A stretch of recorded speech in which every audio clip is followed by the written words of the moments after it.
Welcome back to Dark Story Chronicles. Tonight's tale is carved from the darkest corners of the forest, a true horror story filled with unexplained sightings, terrifying encounters, and shadows that move when the world goes silent. Before we step into the darkness, subscribe, turn on notifications, and let the fear take hold. Now, breathe slowly. Your story begins right now. I took the job at Black Pine National Forest in northern Michigan because I needed to disappear. After what happened in Colorado, the incident they swept under the rug, the things I saw that no one would believe, I requested a transfer to the most remote station they had. Rangers like Matthew and Ezra had warned me about Black Pine. "It's different there," Matthew had said, his weathered face serious. "People go in and don't come out the same." I should have listened. My name doesn't matter anymore. What matters is what I survived and what still hunts those woods. The ranger station sat at the end of a deteriorating logging road, 15 miles from the nearest town. My supervisor, a grizzled man named Gabriel, met me on my first day with a handshake that felt like a warning. His eyes were the color of old pennies, and they never seemed to blink enough. "You'll be patrolling the northern quadrant," he said, spreading a map across his desk. His finger traced a route through dense forest marked with red X's. "Avoid these areas after dark. I mean it." "What's wrong with them?" Gabriel's jaw worked like he was chewing on words he didn't want to say. "Just follow the rules. Don't investigate strange sounds. Don't follow tracks you don't recognize. And if you hear something walking on two legs out there, but it doesn't sound quite human, you run. You run and don't look back." I laughed nervously. He didn't. The first week passed uneventfully. I met the other rangers. Carter, a quiet man in his 50s, who jumped at every sound. Isaac, barely 23, who'd grown up in these woods and had the haunted look of someone who'd seen too much, too young. And JD, the cook at the station, who never went outside after sunset. They were professional, but distant, like they were afraid to get too close to someone who might not be around long. On day 8, I found my first set of tracks. I was checking trail markers 6 miles north of the station when I noticed them. Footprints in the soft earth near a stream. They were massive, easily 18 inches long, with 5 distinct toes and what looked like claw marks at the tips. But the stride length was wrong, too long, and they were spaced in a pattern that suggested bipedal movement. My training said bear. Everything about those prints screamed bear, except bears don't walk upright for a quarter mile, and they don't leave tufts of reddish-brown hair 8 feet up on tree branches. I radioed it in. Gabriel's voice crackled back immediately. "Get back to the station now." I'm just documenting how the forest had gone silent. I hadn't noticed when it happened, but the birds had stopped singing. The wind had died. Even the stream seemed to quiet, its babbling reduced to a whisper. In the sudden stillness, I heard it breathing. Deep, rattling breaths that came from something with lungs the size of basketballs. It was behind me. Every instinct screamed at me to turn around, to see what was there. Instead, I did what Gabriel had said. I ran. The thing followed. I could hear it crashing through the undergrowth, moving impossibly fast for something so large. Branches snapped like gunshots. The ground shook with each footfall. And beneath it all, a sound I'll never forget. A low, rumbling vocalization that was part growl, part human speech, like someone trying to form words with a mouth that wasn't meant for language. I didn't look back, not once. I ran until my lungs burned and my legs threatened to give out, and I didn't stop until I burst through the station door. Gabriel was waiting. He took one look at my face and nodded slowly. heard it. What was that? We don't name it. Naming it makes it more real. But the old Ojibwe who used to live here before the Park Service came, they had a name. They called it the Forest Walker. That night, I couldn't sleep. I kept hearing that sound, that almost voice trying to form words. Around 2 a.m., I heard something outside my cabin window. Footsteps, heavy, deliberate. They circled the building 3 times, then stopped at my window. Through the thin curtain, I saw a shadow. It stood at least 8 feet tall, broad-shouldered, covered in hair, and for just a moment, I swear it pressed its face against the glass. I saw 2 eyes reflecting the moonlight, intelligent, curious, ancient. Then it was gone, melting back into the darkness like it had never been there at all. I lay awake until dawn, my heart hammering, knowing with absolute certainty that Gabriel had lied. There wasn't just one thing in these woods. There were many. 3 days after my encounter, 2 hikers failed to return from the eastern trails. Their names were Luca and Anthony, brothers from Detroit who'd come up for a weekend of camping. Their car sat in the parking lot, tent and supplies still packed in the trunk. They'd never made it to their campsite. Gabriel assembled a search team. Me, Carter, Isaac, and 2 volunteers from town named Dylan and Lincoln. We set out at first light, following the trail the brothers had planned to take. Stay together. No one goes off alone, not for any reason. Lincoln, a local in his 40s with a hunting rifle slung over his shoulder, spat tobacco juice into the dirt. You think it's that thing again? The one people see? Don't, Carter said sharply. Don't talk about it on the trail. Why not? Dylan asked. He was younger, maybe 25, with the cocky attitude of someone who thought the forest was just trees and animals. Isaac spoke up, his voice barely higher than a whisper. Because talking about them draws their attention. My grandfather taught me that. The old things, the ones that were here before us, they're listening, always listening. We found the first sign of the brothers 2 miles in. Anani's backpack lay in the middle of the trail, its contents scattered. A sleeping bag torn to shreds. A water bottle crushed flat, like something had stepped on it. And a camera with a shattered lens. The forest around us felt wrong. Too quiet. Too still, like the trees themselves were holding their breath. Dylan picked up the camera. Maybe there's something on the memory card. Don't touch it, Isaac knocked it from his hand. Don't touch anything that belonged to them, not unless you want to be marked. Marked by what? Dylan demanded. Isaac pointed into the forest. At first I didn't see it. Then my eyes adjusted, and I realized what I was looking at. Symbols, carved into the tree trunks. Dozens of them stretching off into the woods in a rough circle around where we stood. They were crude, primitive, but deliberate. Spirals, stick figures, and shapes that hurt to look at too long. Territory markers, Carter said quietly. Something's claimed this area. We found Luca's body an hour later. I've seen death before. I've seen car accidents, drownings, even a mauling by a mountain lion in Colorado. But I'd never seen anything like this. Luca had been torn apart, and I mean that literally. His limbs were scattered over a 50-foot radius, stripped of flesh with surgical precision. But his torso and head were intact, propped against a tree in a sitting position.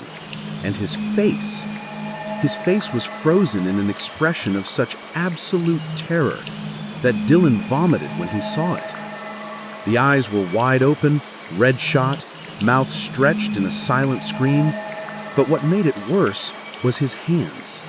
They were positioned as if he'd been trying to claw his own eyes out. Whatever he saw, Lincoln whispered, he didn't want to see it. Thomas, another volunteer who joined us at the site, used his radio to call for backup, but all he got was static. We were in a dead zone, which shouldn't have been possible. We were on a high ridge with clear line of sight to the nearest tower. That's when I noticed the smell like rotting meat and wet dog so strong that it made my eyes water. and underneath it, something else. Something that smelled like burning hair and old pennies. "We need to move." Gabriel's voice crackled through the radio, weak and distorted. "Get out of there. We're picking up readings." The transmission cut off. "Readings of what?" Maverick asked. He hadn't been quiet up until then. A tracker from the Sagan Chippewa tribe that Gabriel had specifically requested for the search. He was studying the ground, his face grave. "What is it?" I asked. "3 different track types," Maverick said, "all converging here. The large bipedal ones you saw before. Canine prints, but too big with too many toes. And these," he pointed to marks in the dirt that looked almost human, except the toes were too long and there were only 4 of them. "I know what made each of these. My people have stories about all 3, but they're not supposed to hunt together. They're territorial, solitary. Something's wrong. Something's changed." Elis, another ranger who'd arrived with the backup team, ran up breathing hard. "We found Anthony, or what's left of him, 1/4 mile east. But there's something else. Tracks leading away, fresh ones. And they're heading toward the old logging camp. The one they shut down in the 70s? Carter asked. Elis nodded. "There's something there, something big. We heard it moving." Gabriel's voice came through the radio again, clearer now. "Abort the search. Bring back what you can of the bodies. There's a storm coming in, and you need to be back at the station before nightfall." "It's only 2 o'clock, I protested. "Night comes early in these woods," Carter said, "especially when they don't want you here." We made it back to the station with an hour to spare. As we crossed the parking lot, I looked back at the tree line. The sun was still up, but the forest was dark, like something was swallowing the light. And standing just inside the shadows, barely visible, was a figure. It stood on 2 legs, but it wasn't human. Too tall, too wide, covered in dark fur that seemed to absorb the light. Its eyes caught the dying sunlight and reflected it back at me, yellow like a dog's eyes, but filled with an intelligence that made my blood run cold. It raised one massive arm and pointed directly at me. Then it stepped back into the darkness and disappeared. That night, something scratched at the station windows. All of them, all at once, like a dozen hands dragging their claws across the glass in perfect synchronization. None of us slept. Josiah arrived the next morning. He was a wildlife biologist from the University of Michigan, sent by the Park Service to investigate the deaths. Gabriel met him at the door with barely contained fury. "I specifically said no scientists," Gabriel growled. "I'm here on official orders," Josiah replied calmly. He was young, maybe 30, with wire-rimmed glasses, and the kind of confidence that comes from believing the world operates on logic and reason. "2 people are dead. The Park Service wants answers." "They won't believe the answers," Carter muttered. Josiah spent the day examining the evidence, taking samples, reviewing our statements. By evening, he'd developed a theory.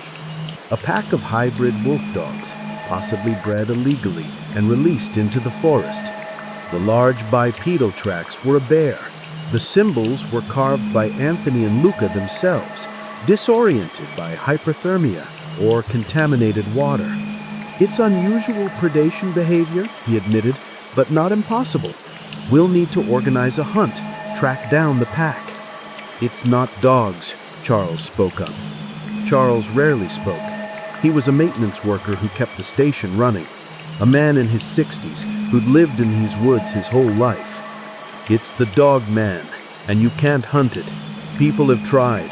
The last group that went looking for it in '94. Only one came back, and he wasn't right in the head anymore." Josiah smiled condescendingly. "Cryptozoology isn't my field, I'm afraid. I deal in facts, not folklore." "Then you're going to die here," Charles said flatly. That night, Josiah insisted on setting up trail cameras in the area where we'd found the bodies. Against Gabriel's protest, Caleb and Christopher volunteered to help. They were younger rangers, new like me, still thinking they were invincible. They headed out at dusk. They were supposed to be back by midnight. At 11:45, we heard the screaming. It came from the north, raw and primal, cutting through the night like a knife. Not one voice, two, maybe three, all screaming in perfect terror. Then they stopped, all at once, like someone had flipped a switch. Gabriel grabbed his rifle. "Everyone stays here. Lock the doors. I'm going." The radio crackled, Christopher's voice barely recognizable. "It's got Caleb. Oh God, it's eating him while he's still..." The transmission dissolved into static and screaming. "I'm going," I said, grabbing my own rifle. "The hell you are," Gabriel shot back. "There are people. We don't leave them." Ezekiel, one of the older rangers, stood up. "I'll go. I know these woods better than anyone, but we need to be smart about this. We take lights, weapons, and we stay in visual contact at all times." 6 of us went out. Gabriel, Ezekiel, Miles, Jackson, Isaiah, and me. The forest at night was a different place, a living thing that breathed and watched. Our flashlight beams seemed to push back the darkness only a few feet. Beyond that was an absolute black, the kind of darkness that felt solid, that pressed against you. We found the trail cameras first. All of them had been destroyed, torn from their mounts and smashed. Then we found Josiah. He was alive, barely, propped against a tree with his glasses missing. His eyes were wide, pupils dilated so far they looked black. "So fast," he mumbled. "It moved so fast, stood up like a man, looked at me. It looked at me and it smiled. Dogs don't smile like that. Dogs don't..." "Where are Christopher and Caleb?" Gabriel demanded. Josiah pointed deeper into the woods. It took them, wanted me to watch, wanted me to see what it could do. It's playing with us. He grabbed Gabriel's jacket. It spoke to me. In English, it said, "Tell them to leave. Tell them this is our forest. The old pact is broken." We found Christopher 20 yards away. He was still alive, but he wouldn't be long. Something had opened his chest cavity with clinical precision. He looked up at us with fading eyes and whispered, "It has a face like a wolf, but it's not a wolf. It thinks, it plans, it hunts for sport." Then he was gone. Caleb was never found, not that night, not in the weeks of searching that followed. But the thing left us a message, carved in a tree in letters 3 feet high. "More will die. Leave or join them." As we carried Christopher's body back, I heard it in the darkness. A howl, but not like any wolf. This was deeper, resonant, almost articulated. It sounded like laughter. And then, answering it from another direction, came a different sound. A roar that shook the ground beneath our feet. So loud and so deep that I felt it in my chest. The same sound I'd heard my first week. The forest walker. "They're communicating," Isaiah breathed. "They're working together." "That's impossible," Gabriel said, but his voice shook. "They're territorial. They don't cooperate. A third sound cut him off. This one was the worst of all. It started as a human scream, high-pitched and terrified. Then it stretched, deepened, became something that shouldn't come from any human throat. It rose and fell, and there was a hunger in it that made every primitive instinct in my body scream at me to run. "Wendigo," Ezekiel whispered. They woke it up. All this death, all this fear, they fed it, and now it's hunting. We ran through the darkness with our dying flashlights. Christopher's body left behind because we couldn't carry him and move fast enough. Behind us, the forest came alive with sounds, howls and roars, and that terrible screaming that followed us all the way back to the station. We made it inside and barricaded the doors. Through the windows we could see them in the tree line. The dogmen, standing upright, 7 feet tall with the wolf's head, and human-like hands tipped with claws. The forest walker, massive and ape-like, but with something too intelligent in its eyes. And the Wendigo. I only caught a glimpse of it, impossibly tall and thin, like a skeleton stretched over with leathery skin. Its eyes glowed with a sickly yellow light, and its mouth was full of too many teeth. Just looking at it made me feel cold, made me feel hungry, made me think thoughts I'd never thought before. Why? I asked. Why are they doing this? Andrew, one of the older rangers I hadn't met until tonight, answered. He'd been stationed at Black Pine for 20 years. Because we forgot the old ways. The Ojibwe, the Ottawa, the Potawatomi, they knew. They left offerings. They showed respect. They never took more than they needed. But the Park Service came in and said all that was superstition. Said the forest belonged to us now. Said we were in charge. He laughed bitterly. We were wrong. The forest never belonged to us. We belonged to it. And now the old things that lived here first, they're taking it back. Outside, the creatures circled the station, waiting, watching, hunting. By morning, 3 more rangers were dead. Joshua had been on watch by the north window when something reached through and grabbed him. It happened so fast, no one could react. One moment he was there, the next he was being pulled through a window that was too small for his body. We heard bones breaking. We heard him screaming. Nathan and Nolan tried to help him. The dogman was waiting. We found pieces of them on the porch at sunrise, arranged in a pattern. A warning. The phones were dead. The radios were dead. The internet was down. We were completely cut off, surrounded by things that shouldn't exist, and no one was coming to help because no one knew we needed help. Josiah sat in the corner, rocking back and forth, mumbling about evolutionary impossibilities. His mind had broken. The rational world he'd believed in had shattered, and he couldn't put the pieces back together. "We need a plan," Adrian said.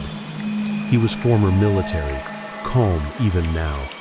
"We can't just wait here. Eventually they'll find a way in, or we'll run out of food and water," Cameron added. Santiago, who'd been checking the supplies, shook his head. "We have maybe 3 days. 4 if we ration. Then we fight," Eli suggested. "We have weapons. We can—" "You can't kill them," Charles interrupted. "People have tried. You can hurt them, slow them down, but you can't kill them. They're not natural. They're spirits that took on flesh. Old magic." "Then what do we do?" Aaron demanded. "Just give up? Let them pick us off?" "We give them what they want," Andrew said. "We leave." Gabrielle slammed his fist on the table. "This is a federal ranger station. We don't abandon our post because of some what?" Andrew shot back. "Some animals?" "They're not animals, Gabrielle. You know it. We all know it. They're older than this country, older than the forests we named and mapped and pretended to own. They were here first, and they want us gone." "The vehicles," Ryan said suddenly. He was a mechanic who kept our trucks running. "We could make a run for it, get to the main road, flag down help." "They'd never let us," Angel replied. "The second we step outside, they'd—" A crash from the kitchen cut him off. We rushed in to find Cooper, the night cook, standing over a broken window. Something had thrown a rock through it. Except it wasn't a rock. It was a skull. Human, old enough that it was yellowed and cracked. Carved into the forehead was a message. 7 more days, then we come in. 7 days! one asked. "What happens in 7 days?" "The new moon," Ezekiel said quietly. "The darkest night, when the old powers are strongest. They're telling us we have 7 days to leave or—" He didn't need to finish. We all understood. The attacks continued throughout the day. Not full assaults, but probing strikes, testing our defenses. The dogman would rush the building, slam into a door or wall, then retreat before we could get a shot off. The forest walker threw logs at the roof, each impact shaking the entire structure. And the Wendigo played psychological warfare. It would mimic voices, rangers calling for help, children crying, women screaming. Easton almost opened a door when he heard his dead sister begging him to let her in. Only Kai's quick thinking stopped him. "It's not her," Kai had said, holding Easton back. "Listen to the words. They're just a little wrong. The rhythm's off. It's trying to sound human, but it doesn't remember how." Night fell again. Christian took watch with Landon and Colton. They were armed with rifles and flare guns, with orders to shoot anything that moved. At 2 a.m., they saw it. The Wendigo stood in the clearing in front of the station, fully visible in the moonlight. It was 15 feet tall, impossibly thin, with antlers sprouting from a skull-like head. Its ribs showed through translucent skin that glowed with a faint, sickly light. And its eyes were human. Horrifically, unmistakably human, filled with endless hunger and suffering. "It was a person once," Christian whispered over the radio. "Jesus Christ, it was a person!" The Wendigo opened its mouth. What came out wasn't a sound. It was wrongness given voice. A noise that made you want to hurt yourself, that made you want to hurt others, that made you so desperately hungry you'd eat anything, anyone, even yourself. Roman, who was standing next to me, grabbed a knife from the table. He had it raised to his own throat before Hunter and Jonathan wrestled it away from him. Connor started crying, begging for food, even though we'd eaten an hour ago. Micah was scratching at his arms hard enough to draw blood, mumbling about the taste of meat. Then the sound stopped. The Wendigo lowered its head, in what might have been a bow, or maybe a nod of respect. Then it turned and walked back into the forest, its movements jerky and unnatural, like it was relearning how to use its body. That was a message, Jeremiah said. He was an anthropology professor who volunteered as a ranger during summers. In the old stories, the Wendigo only hunts those who've broken taboos, those who've taken too much, consumed too much. It's not here for us. Not yet. It's here because someone else woke it up. Who? I asked. The Park Service, Andrew said. 20 years ago, they found an old burial ground where they wanted to build a new visitor center. The local tribes begged them not to disturb it, said it was sacred, said something was sealed there. The Park Service ignored them. They dug it up, relocated the bodies, built their center. What happened? Adam asked. The center burned down 3 days after it opened. Electrical fire, they said. But 12 people died in that fire, and every single one of them, they'd been partially eaten. The coroner said it must have happened after death, but Andrew shook his head. The Wendigo had been sealed in that burial ground. They let it out, and it's been hunting in these woods ever since, getting stronger with every death. Aiden, who'd been checking the windows, called out, "Movement! North side! Something big!" We rushed to look. The forest walkers stood at the tree line, illuminated by our floodlights. It wasn't alone. There were others with it. 3, 4, maybe 5 more of its kind, a family group. and they were all watching the station with those two intelligent eyes. "Why aren't they attacking?" Grayson asked. "Because they're not mindless animals," Maverick answered. "They're thinking, planning. They're going to wait until we're weak, desperate.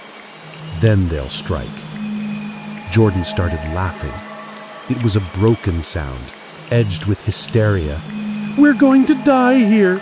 All of us. We're going to die, and no one will ever know what happened." "No," I said, surprised by the firmness in my own voice. "We're not dying here. We're getting out." Ian looked at me. "How?" "The old logging roads," I said. "The ones that don't appear on the current maps. My first week here, I found one by accident. It's overgrown, but it leads southeast away from their territory. If we can get to it, we can follow it to the county highway."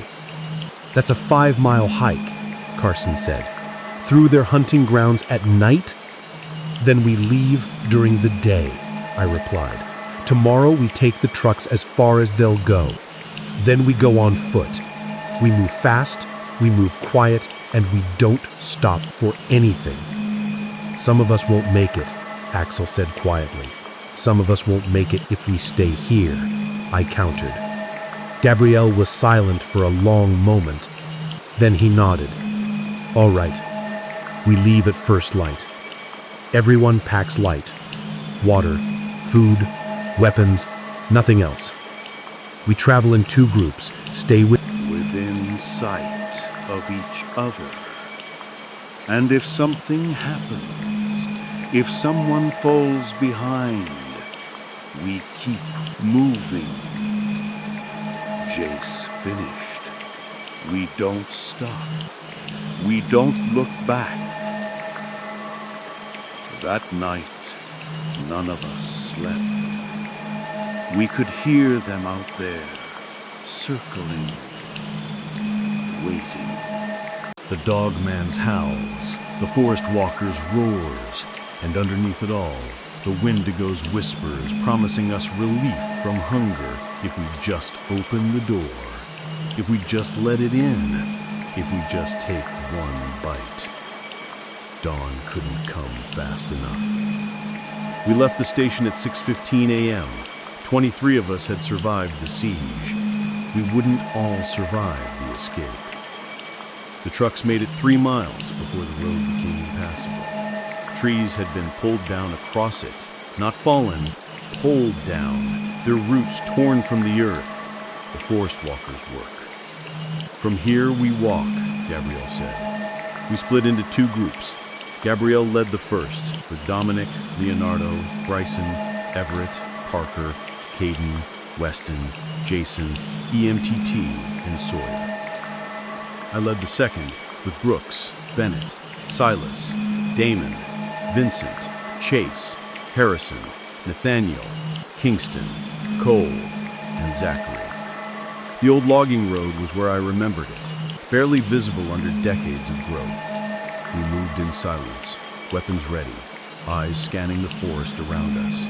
The trees here were wrong, twisted, growing at odd angles, their bark scarred with those same symbols we'd seen carved around the hikers' bodies.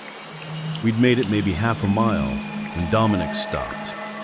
"Someone's following us." We all heard it then.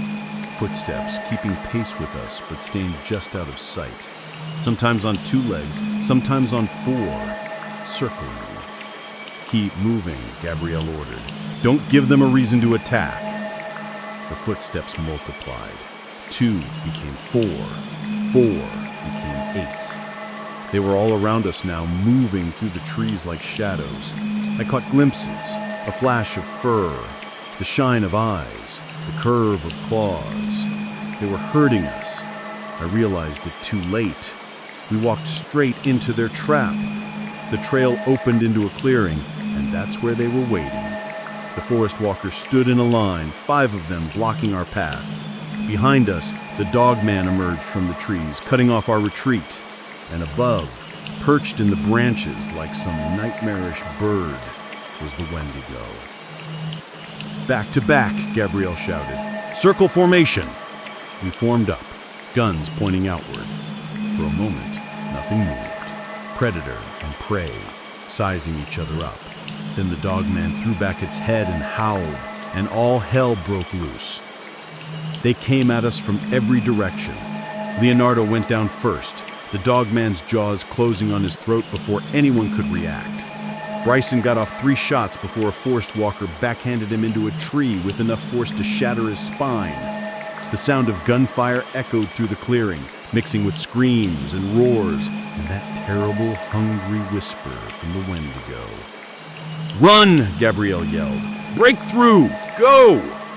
Everett charged the forest walker line with Parker and Caden. They made it through, but Caden didn't make it 3 steps before something dragged him back.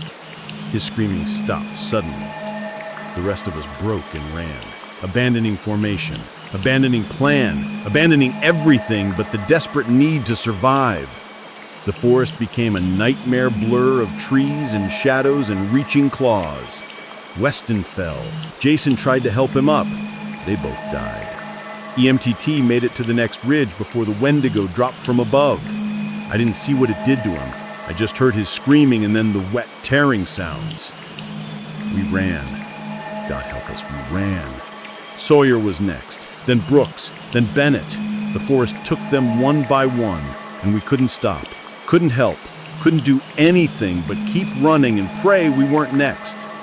My group fared better, or maybe just luckier. We stayed together, covering each other, and somehow made it to the county road. Harrison had been bitten by the dogman but was still moving. Nathaniel had a broken arm from a forest walker swipe, but we were alive.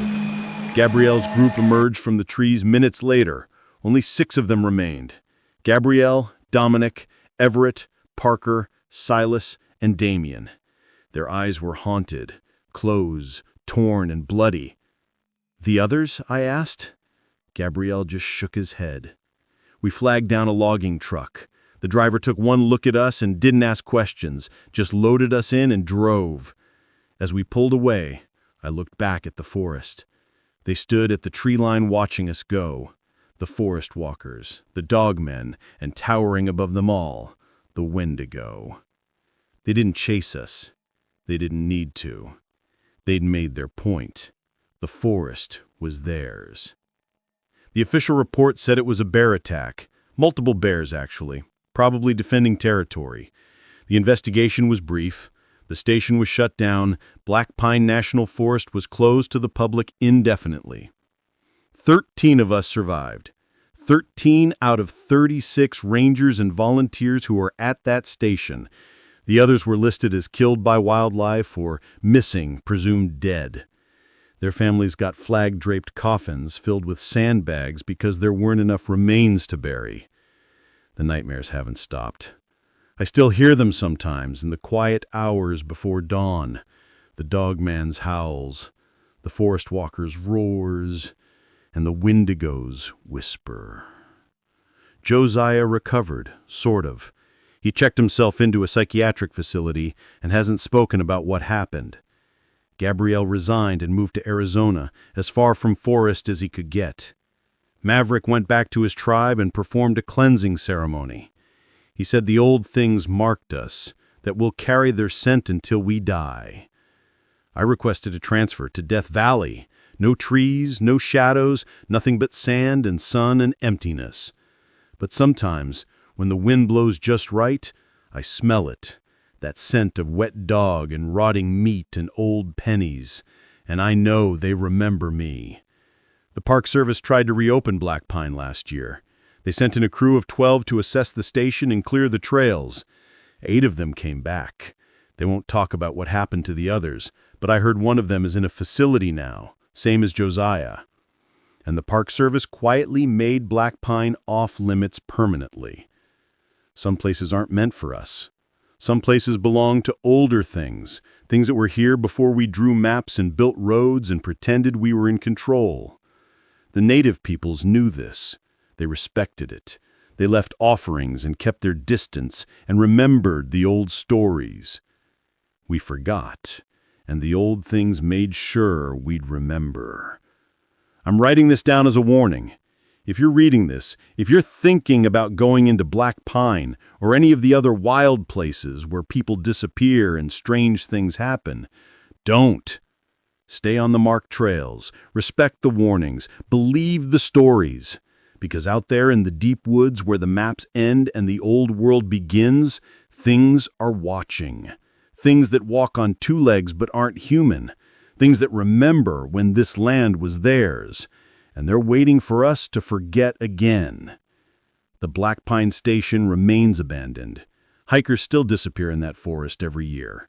The county stopped investigating after the fifth search party didn't come back. The forest always wins. Always. I never believed in monsters until I took the job at Whispering Pines National Forest. My name doesn't matter anymore. What matters is what I saw.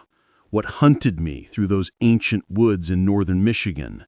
What still hunts there. The Park Service won't talk about it. They transferred me to a desk job in Nevada, handed me a severance package, and made me sign papers that could land me in federal prison if I ever spoke publicly about my experiences. But I need to tell someone. I need you to know what's out there.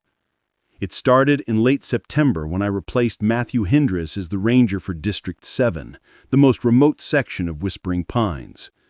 Matthew had been found wandering Highway 41 in his underwear, screaming about the thing with the dog's head. They said he'd had a psychotic break, put him in a facility downstate. His partner, Ezra Sullivan, had vanished 3 weeks earlier during a routine patrol. They found his truck with the door torn clean off the hinges, but never found Ezra. I should have asked more questions. My supervisor, Gabriel Chen, drove me out to the District 7 Ranger Station on my first day. The dirt road wound through dense forest for 40 minutes. The cell signal dying after the first 10 miles. Gabriel chain-smoked the entire drive, his hands trembling slightly on the wheel. "You'll do weekly patrols," he said, not looking at me. "Check the trails, document any wildlife, maintain the fire lookouts, standard stuff." "What happened to Matthew?" I asked. Gabriel's jaw tightened. "Mental breakdown. Job's not for everyone."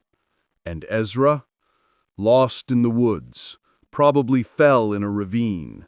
We searched for weeks." He flicked his cigarette out the window. "Look, District 7 is isolated. Some rangers can't handle the solitude. If you start feeling off, you radio in immediately. Understand?" I nodded, watching the trees slide past. They seemed to close in around us, thick trunks of white pine and hemlock blocking out the afternoon sun.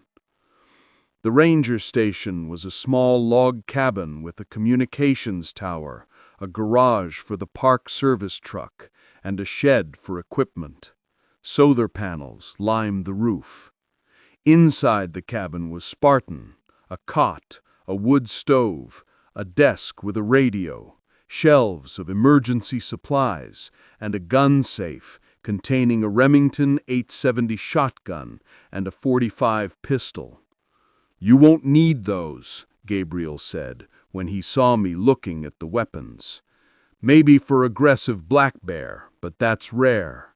Whatever you do, don't shoot the wildlife unless it's life or death. Paperwork's a nightmare." He showed me the trail maps, the reporting procedures, and the maintenance schedule. Then he was gone, his truck disappearing down the dirt road, leaving me alone with the whisper of wind through the pines. The first 3 days were peaceful. I hiked the trails, checked the campsites, all empty this late in the season, and settled into the rhythm of isolation. At night, I'd hear coyotes yipping in the distance, the occasional hoot of an owl.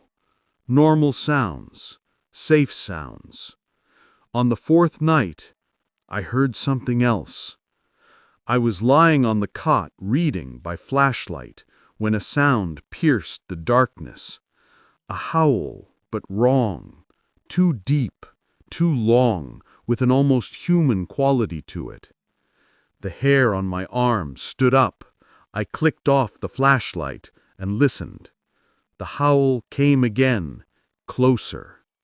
Then another answered from the opposite direction. Back and forth they called, and beneath the howls I heard something else, a sound like laughter or crying or both, mixed together. I grabbed the flashlight and went to the window. The motion sensor lights around the cabin had kicked on, illuminating the clearing. Nothing moved in the circle of light, but beyond it, in the darkness between the trees, I saw eyes. Multiple pairs of eyes, too high off the ground to be wolves or coyotes. They reflected yellow, green in the ambient light, unblinking, watching. I don't know how long I stood there. Eventually the eyes vanished and the woods fell silent. I didn't sleep that night. When dawn came, I radioed Gabriel. "Probably wolves passing through," he said, his voice crackling with static. "They've been ranging further south this year." "Wolves don't stand that tall," I said. A long pause. "Just stay inside after dark. Do your patrols during the day." "Gabriel, what the hell is out here?" "Do your job," he said. "Gabriel, out." I went outside when the sun was fully up. In the soft earth near the tree line, I found tracks. They looked canine at first glance, 4 toes, claws, a pad, but they were massive, nearly 10 inches long, and they were interspersed with other prints. 5-toed, almost human-like, but elongated and tipped with claws. Whatever had watched me could walk on 4 legs or 2. That afternoon, I hiked out to the old fire lookout tower 3 miles north. The trail wound through a section of forest that had burned in a wildfire 15 years ago. Dead trees stood like blackened spears, and the undergrowth had grown thick and tangled. It was the kind of place that felt wrong, where the silence was too complete. I was halfway to the tower when I found the deer. It hung from a branch 20 feet off the ground, gutted and arranged deliberately. The organs were gone, but the ribs had been cracked open with immense force and spread apart like wings. The head was missing. Blood, still relatively fresh, dripped steadily onto the forest floor. No bear did this, no mountain lion. This was something else, something with the strength to carry a 200-pound deer up a tree and the intelligence to display it. I took photos with my park-issue camera, my hands shaking. As I lowered the camera, I heard a sound behind me, a low rumbling growl that resonated in my chest. I turned slowly. The thing stood 30 yards away, partially obscured by the burned trees. It was bipedal, easily 7 feet tall, covered in dark matted fur. But the head, God, the head was wrong. It was canine-like, like a German shepherd or a wolf, but far too large with pointed ears and a long snout full of teeth, too many teeth. Its eyes were not an animal's eyes. They had too much awareness, too much malice. It cocked its head, studying me. And then it smiled. I swear to God, it smiled. I ran. Running through the forest was insanity. I knew that, even as I crashed through the undergrowth, branches tearing at my face and arms. You're not supposed to run from predators. You're supposed to make yourself big, make noise, back away slowly. But when something that shouldn't exist grins at you with a mouthful of razor teeth, instinct takes over. I could hear it behind me, crashing through the brush. Not running, not chasing, following, playing. The thing wasn't trying to catch me yet. It was herding me like a sheepdog with livestock. My lungs burned. My radio bounced against my hip. The trail was somewhere to my left, but I'd lost my bearings in the panic. All I could do was run and pray I'd find something, a road, a clearing, anywhere but these endless trees. The sounds behind me stopped. I stumbled to a halt, chest heaving, sweat pouring down my face despite the cool autumn air. The forest had gone absolutely silent. No birds, no insects, nothing. I slowly turned in a circle, scanning the trees. Movement above. I looked up just as it dropped from a branch 15 feet overhead.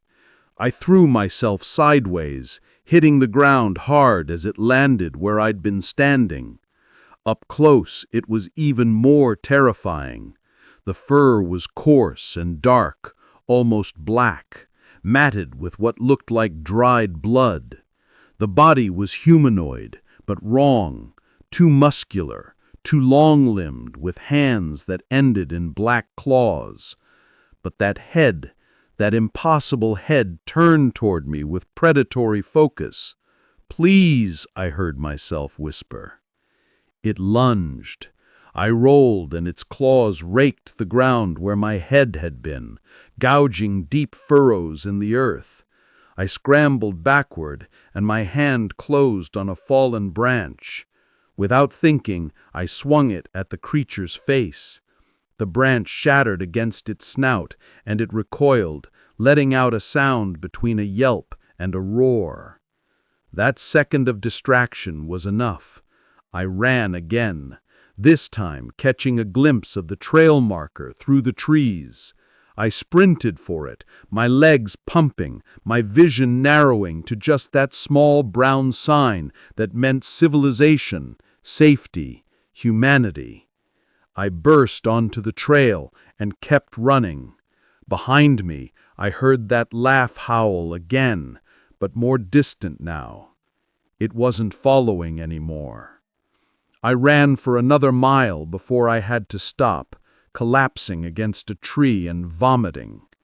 When I could finally breathe again, I pulled out my radio. "Base, this is District 7. Emergency. I need immediate extraction." Static. "Base, do you copy? This is an emergency." More static than Gabriel's voice, faint and breaking up. 7. Can understand. Say again. "There's something in the woods. It attacked me. I need extraction now." Breaking up. "Tomorrow. Supply run. Supply run. Gabrielle. Tomorrow isn't—" The radio died completely. I shook it, changed channels, tried everything. Nothing. Either the battery had died, impossible, I charged it that morning, or something was jamming the signal. The sun was already sinking toward the horizon.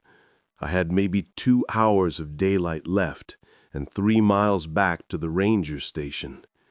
The idea of being in these woods after dark made my stomach clench, but I had no choice. I started walking, keeping to the middle of the trail, my eyes scanning constantly. Every shadow looked like a threat. Every rustle in the undergrowth made me jump. I was a mile from the station when I found Carter Mills. At least, I found what was left of him. Carter had been a logger who worked in the area. I'd met him once at the supply depot in town. A big guy, friendly, with a thick beard and strong hands. Those hands now lay 15 feet from the rest of him. His body was spread across the trail like he'd been taken apart by something curious about how humans were assembled. The damage wasn't from feeding. This was systematic, methodical. Ribs had been pulled from the chest cavity and arranged in a circle. The organs were missing. The head sat upright on a nearby stump, eyes open, mouth frozen in a scream. I threw up again. Nothing left in my stomach but bile. In the dirt near the body, I saw the tracks again, the 5-toed prints that could walk upright. But these were accompanied by something else. Drag marks, like something massive and heavy had crawled or been pulled through the area. I heard a branch snap behind me. I didn't look back. I just ran, leaving Carter's remains on the trail, running blind through the growing darkness. The ranger station appeared like a miracle, its solar lights flickering on as I burst into the clearing. I slammed through the door, through the deadbolt, and dragged the desk in front of it. Then I opened the gun safe and loaded the shotgun. Night fell, and they came. First, the howls, that horrible, almost human sound echoing through the forest. Then the scraping at the walls, the sound of claws on wood, something pressed against the door, testing it. The cabin creaked under pressure it wasn't designed to withstand. I sat in the corner with a shotgun, watching the windows, watching the door. Shapes moved past the windows, too quick to see clearly. The motion sensor lights kept triggering and dying, triggering and dying. Around midnight, something climbed onto the roof. I could hear it walking back and forth, its claws clicking on the solar panels. It was directly above me, and the ceiling was just thin boards and insulation. If it decided to come through, a face appeared upside down in the window above the desk, the dogman's face, with its 2 human eyes and too many teeth pressed against the glass, looking at me. The glass fogged with its breath. Then it did something that made my blood freeze. It spoke. The voice was distorted like a bad recording of human speech played through a damaged speaker, but the words were clear. Come out, play. I raised the shotgun, the thing's lips pulled back in that horrible grin. Then it was gone, moving so fast it was just a blur of fur and teeth. The attacks on the cabin continued until dawn, when the sun finally rose, painting the clearing in shades of gold and pink. The forest fell silent. I waited another hour before I dared to move. Outside, the ground was torn up like a battlefield. Deep gouges scored the cabin walls. One of the windows had a cracked spider webbing across the glass. And in the dirt all around the cabin, tracks. Dozens of tracks, coming from every direction. I was surrounded. I should have left. I should have walked down that dirt road all the way to the highway if necessary. But I couldn't abandon the post. Some stupid sense of duty, or maybe pride. And there was something else, something I'm almost ashamed to admit. I needed to know. What were these things? Why were they here? What did they want? The radio crackled to life around 8 a.m. District 7, this is base. Gabriel here. Carter Mills was reported missing. He was supposed to be working in your district. Have you seen him? I keyed the mic. Gabriel, I found him. He's dead. Torn apart on Trail 7 about a mile north of my station. Silence then. Are you sure it was Carter? Positive. Gabriel, there's something in these woods. Multiple somethings. They attacked the cabin last night. They spoke to me. One of them spoke. You need to calm down. The isolation can... I am calm, I shouted into the radio. And I'm not crazy like Matthew. Send someone out here. Send a team. Something killed Carter Mills and Ezra Sullivan before him. And I'm next. If you don't listen to me carefully, Gabriel interrupted, his voice low and tight. Stay inside the station. Don't go out for any reason. I'll send someone, but it won't be today. Maybe tomorrow. Why not today? Just trust me. Stay inside. Gabriel out. The radio went dead again. I spent the day fortifying the cabin. I boarded up the windows from the inside, leaving just narrow slits to see out. I moved all the supplies away from the walls. I kept the shotgun loaded and the pistol on my belt, and I waited. Around 3:00 p.m., I heard engines. 2 engines growing closer.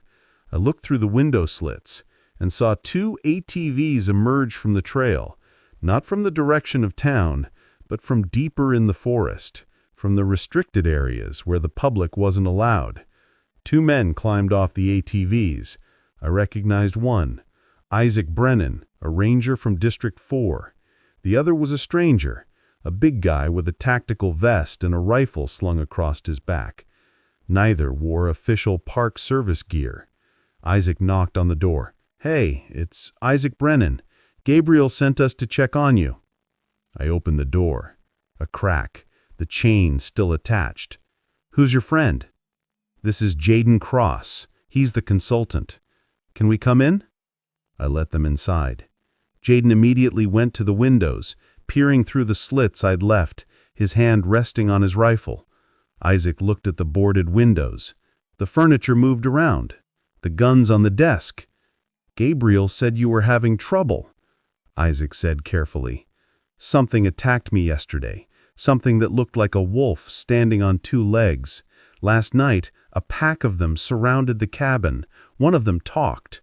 Jaden turned from the window. "What did it say?" "It told me to come out and play."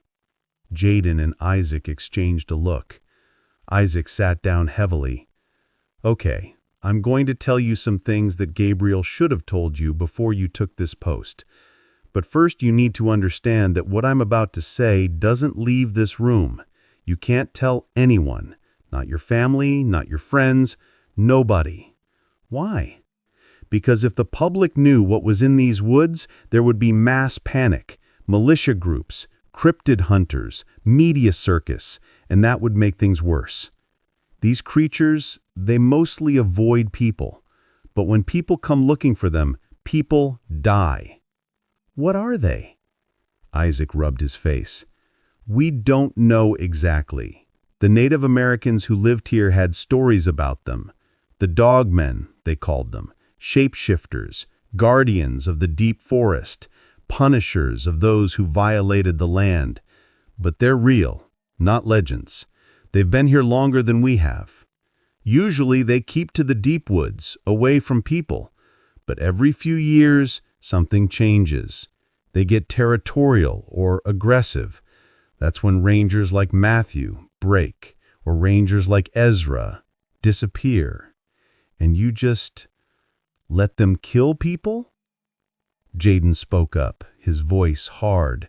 "We tried to manage the situation, keep people out of the worst areas, document the attacks. Sometimes we have to put one down, but they're smart. They learn. And when you kill one, the others retaliate. So what the hell am I supposed to do?" "Survive," Isaac said bluntly. "Stay inside at night. Keep your weapons ready. In a few days, they'll move on. They usually do. Unless they don't," Jaden added, checking his rifle, "which is why we're here. We're going to—" He never finished the sentence. The window behind him exploded inward, and a massive hand, easily twice the size of a human hand, reached through and grabbed Jaden by the vest. He screamed as he was yanked toward the window, his body smashing against the boards.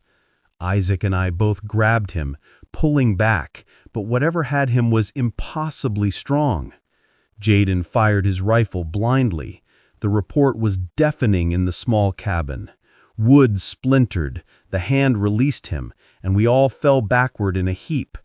Through the broken window, I caught a glimpse of something enormous retreating into the trees. But it wasn't the dog man. This thing was bigger, much bigger, at least 9 feet tall, covered in reddish-brown hair. It moved on 2 legs with a fluid, gorilla-like gait. Just before it disappeared into the forest, it turned and looked back at us. The face was almost human, but flattened with a heavy brow and deep-set eyes. Those eyes held intelligence and rage in equal measure. "Bigfoot," I whispered. "Sasquatch," Isaac corrected, pulling Jaden to his feet. "And where there's one, there's usually more." We need to get out of here now. We ran for the ATVs, but before we reached them, the forest erupted with movement. 3 more of the creatures emerged from different directions. 2 adults and what looked like a juvenile, maybe 6 feet tall. They spread out, cutting off our escape routes, and began making sounds, deep, resonant whoops that vibrated in my chest. The dog men howled in response from somewhere behind us. "They're working together," Jaden said, his voice tight with fear. "That's new." We backed toward the cabin, keeping the creatures in sight. The Sasquatch closest to us, the one that had grabbed Jaden, raised itself to its full height and pounded its chest, the sound like a drum. It was showing us how big it was, how powerful, and then it charged. We barely made it back inside before the thing hit the cabin. The whole structure shook. I heard boards cracking, nails screaming as they pulled free. Jaden fired through the broken window, and the creature roared, a sound so deep and loud it made my teeth ache. "We can't stay here," Isaac shouted over the noise. "The cabin won't hold." He was right. These walls were meant to keep out weather, not monsters. Already I could see the boards near the door starting to bow inward. Another hit like that, and the door exploded off its hinges. The Sasquatch filled the doorway, its head scraping the top of the frame. In the confines of the cabin, it looked even more massive, more impossible.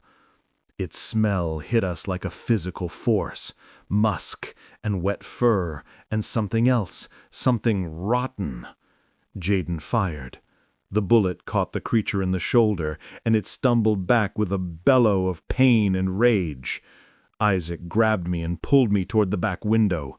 "Go! Go!" I smashed through the remaining boards and tumbled outside, Isaac right behind me. Jaden came last, still firing back into the cabin. We ran for the tree line, hoping to lose them in the forest. We ran right into the dog men. There were 4 of them, arranged in a semicircle cutting off the forest. They stood on their hind legs, heads tilted with that disturbing intelligence, watching us flee right into their trap. The one in the center, larger than the others, its fur shot through with gray, made that laughing sound again. We were caught between the Sasquatch and the dogmen, with nothing but open ground around us. "The garage," I shouted, pointing to the small structure where the Park Service truck was kept. It was built more solidly than the cabin. Cinder-block walls, a metal door. We might be able to hold out there. We ran. Behind us, the Sasquatch emerged from the ruined cabin and roared again, and the dogmen answered with their howls. They were coordinating, driving us like prey. I reached the garage first and yanked the door open. Isaac and Jaden tumbled inside, and I slammed it shut behind us. There was a heavy deadbolt, and I threw it just as something massive hit the door from outside. The impact buckled the metal, but it held. The garage was dark, except for the light coming through a small, grimy window. The truck sat in the center, covered in dust. Tools lined the walls, and in the back I saw something I'd missed on my first day, a trap door in the floor, secured with a padlock. "What is that?" I asked. Isaac followed my gaze. Emergency shelter. A lot of the remote stations have them.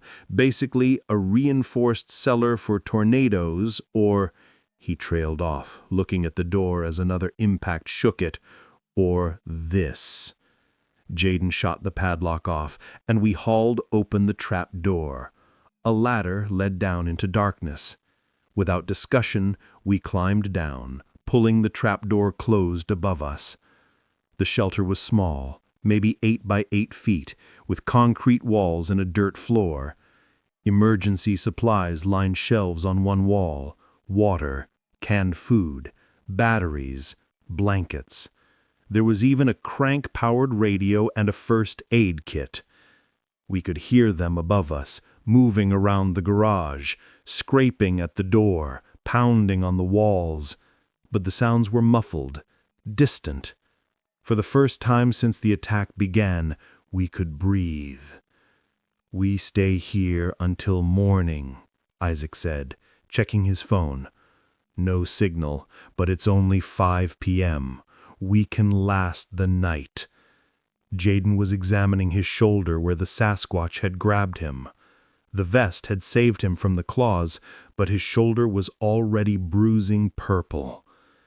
"Gabriel needs to call in the feds, the military, something.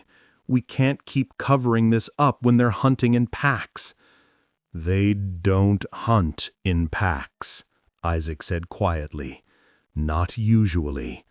The dog man and Sasquatch are different species. They should avoid each other, compete for territory. I've never seen them cooperate before." "So what changed?" I asked. Isaac shook his head. "I don't know, but something's wrong out here, something worse than either of them." Around 7 p.m., the noises above stopped. The sudden silence was almost worse than the attacks. We sat in the dark, listening to our own breathing and the drip of water somewhere in the walls. Then we heard it. A new sound, one that made the hair on my neck stand up. Scratching, not at the garage above us, but at the shelter walls all around us. Something was digging. "What the hell?" Jaden whispered, shining his flashlight at the concrete. The beam caught movement, dirt falling from between the concrete blocks, small at first, then larger amounts. Something was excavating the earth around us, digging down to our level. "That's impossible," Isaac said. "These walls go down 6 feet. Nothing could dig that fast." The wall to our left suddenly cracked. More dirt poured through. We could hear breathing now, heavy and labored, just on the other side of the concrete. "Up!" Jaden shouted. "Everyone up!" We climbed the ladder. Jaden went first, then Isaac, then me. As my head cleared the trap door, I looked back down and saw claws, long, yellow claws caked with dirt, punched through the concrete wall. We emerged into the garage to find it empty. The creatures were gone, at least from inside, but through the window I could see shapes moving in the darkness. Dozens of shapes, far more than before. "The garage," Isaac said. "If we can get it started." "They'll just tip it over," Jaden interrupted. "We've seen them do it before. We need to—" A sound cut him off. A sound I'll never forget as long as I live. It was a whistle, but not like any whistle made by human lips. It was the sound of wind through a tunnel, of air moving past broken teeth, of something that shouldn't be able to whistle, doing it anyway. It came from the forest beyond the clearing, and when it sounded, every other creature went silent. Even the dogmen, even the Sasquatch. They were afraid. No, not here. They shouldn't range this far south. They stay up in Canada, in the really remote areas. "What is it?" I demanded. "Wendigo," Jaden said, and his voice was hollow with dread. "We need to lock ourselves in the truck now." We piled into the park service truck, locking the doors. Through the windshield, we watched the clearing. The dogmen had retreated to the edges, crouching low. The Sasquatch family had backed against the tree line, the adults putting the juvenile behind them. Something was coming. The trees at the far end of the clearing began to move, though there was no wind. They bent away like they were recoiling from something. The temperature plummeted. I could see my breath suddenly fogging the air inside the truck. And then it stepped into the clearing. I don't have adequate words to describe what I saw. The word Wendigo brings to mind the old Native American legends, the stories of cannibal spirits that possess the starving, but those stories don't prepare you for the reality. The thing stood at least 12 feet tall, taller if you counted the antlers, because that's what protruded from its elongated skull. Massive, twisted antlers like those of a diseased elk, but covered in what looked like frozen skin stretched too tight. The body was emaciated beyond anything that should be able to move, with ribs visible through tattered grayish skin. The arms hung too long, ending in hands with fingers like broken branches. But worst of all was the face. It had no eyes, just empty sockets that somehow still looked directly at you. The mouth was a lipless slash filled with yellowed teeth. Far too many teeth arranged in multiple rows.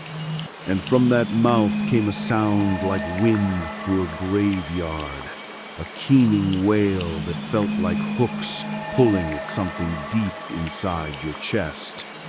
"Don't look at it," Jaden hissed, but I couldn't look away. None of us could. The Wendigo moved across the clearing with a horrible jerking gait, its joints bending in directions joints shouldn't bend. It walked past the garage, its head swiveling toward the truck, toward us. It stopped 10 feet away. Even through the truck's windows, I could feel the cold radiating from it. Frost began forming on the windshield, creeping inward in crystalline patterns. The thing cocked its head, and that mouth opened wider, impossibly wide, showing a throat that seemed to go down forever into darkness. Then it spoke. The voice was nothing like the dogman's distorted speech. This was worse. It sounded like multiple voices, men and women and children, all speaking at once from the bottom of a well. Hungry, always hungry, never full. Isaac was crying. "Don't listen to it, don't!" The Wendigo's head snapped toward him with snake-like speed, focusing on the sound. Its hand, if you could call that bundle of claws and bone a hand, reached out and touched the driver's side window. Where it touched, the glass didn't just frost over. It turned black like it was rotting, decaying at an accelerated rate. "Drive!" Jaden screamed. Isaac fumbled with the keys, his hands shaking so badly he could barely get them in the ignition. The truck roared to life. He threw it in reverse and gunned it, smashing through the garage door. The Wendigo's hand caught on the side mirror and ripped it clean off. We tore backward across the clearing, Isaac barely keeping control. He spun the wheel and we pivoted facing the dirt road out. Behind us, the Wendigo watched, its head tilted in that horrible, curious way. Then it dropped to all fours and charged. Nothing that size should move that fast. It closed the distance between us in seconds, moving like a spider, its long limbs covering ground in great bounds. Isaac floored the accelerator, and the truck shot forward down the dirt road. The Wendigo followed. I could see it in the side view mirror, loping after us with that nightmare gait, sometimes on 2 legs, sometimes on 4, never more than 50 yards behind. It wasn't just running, it was herding us again, the way the dogman had herded me before. "It's pushing us somewhere," I said. "I know," Isaac shouted back. "I can't. There's nowhere else to go." The dirt road wounded through the forest, barely wide enough for the truck. Branches scraped the sides. The headlights bounced crazily as we hit ruts and holes.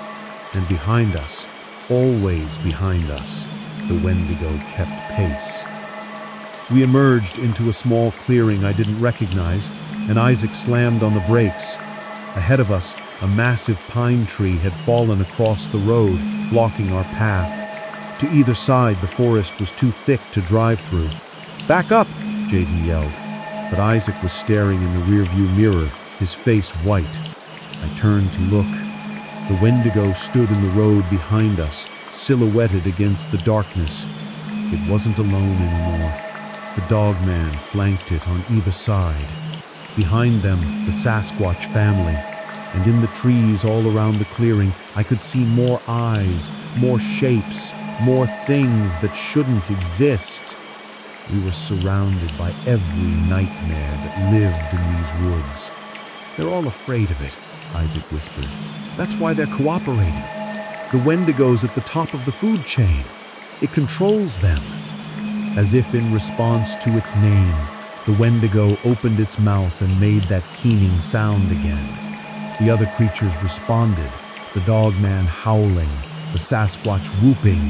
It was like a symphony of predators, all singing to their conductor. The Wendigo began walking toward us. "Suggestions?"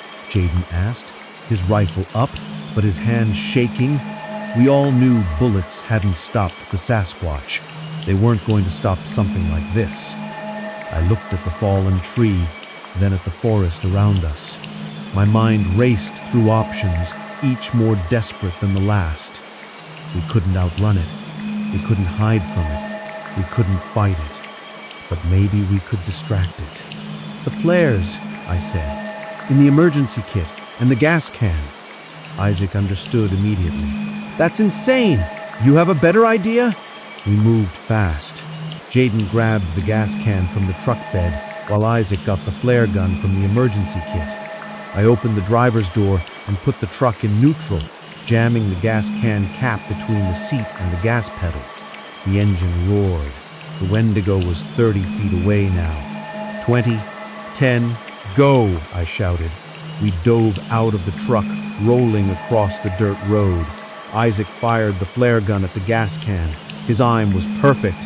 The flare punched through the plastic container, and gasoline sprayed across the hot engine. The truck exploded in a fireball. The blast knocked the Wendigo backward.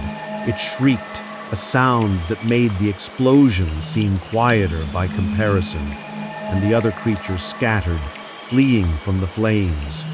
The fire spread quickly to the dry brush on either side of the road, creating a wall of heat and light. "Move!" Jaden pulled me to my feet, and we ran into the forest, away from the road, away from the creatures, away from the burning wreckage. We ran through the night, crashing through undergrowth, stumbling over roots, branches tearing at our clothes and skin. Behind us, we could still hear the Wendigo's wails, but they were growing more distant. The fire had bought us time, maybe enough. By the time dawn broke, we'd made it to the highway. A semi-truck driver named Thomas Reeves stopped when he saw us stumbling out of the tree line covered in dirt and blood and burns. He drove us to the nearest hospital in Marquette, asking questions we couldn't answer. The Park Service covered it up. They always do. They said there'd been a wildfire, that we'd been fighting it. that we were heroes for preventing it from spreading.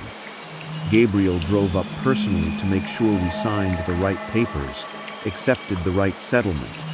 Isaac and Jaden disappeared into whatever shadowy organization actually deals with these things.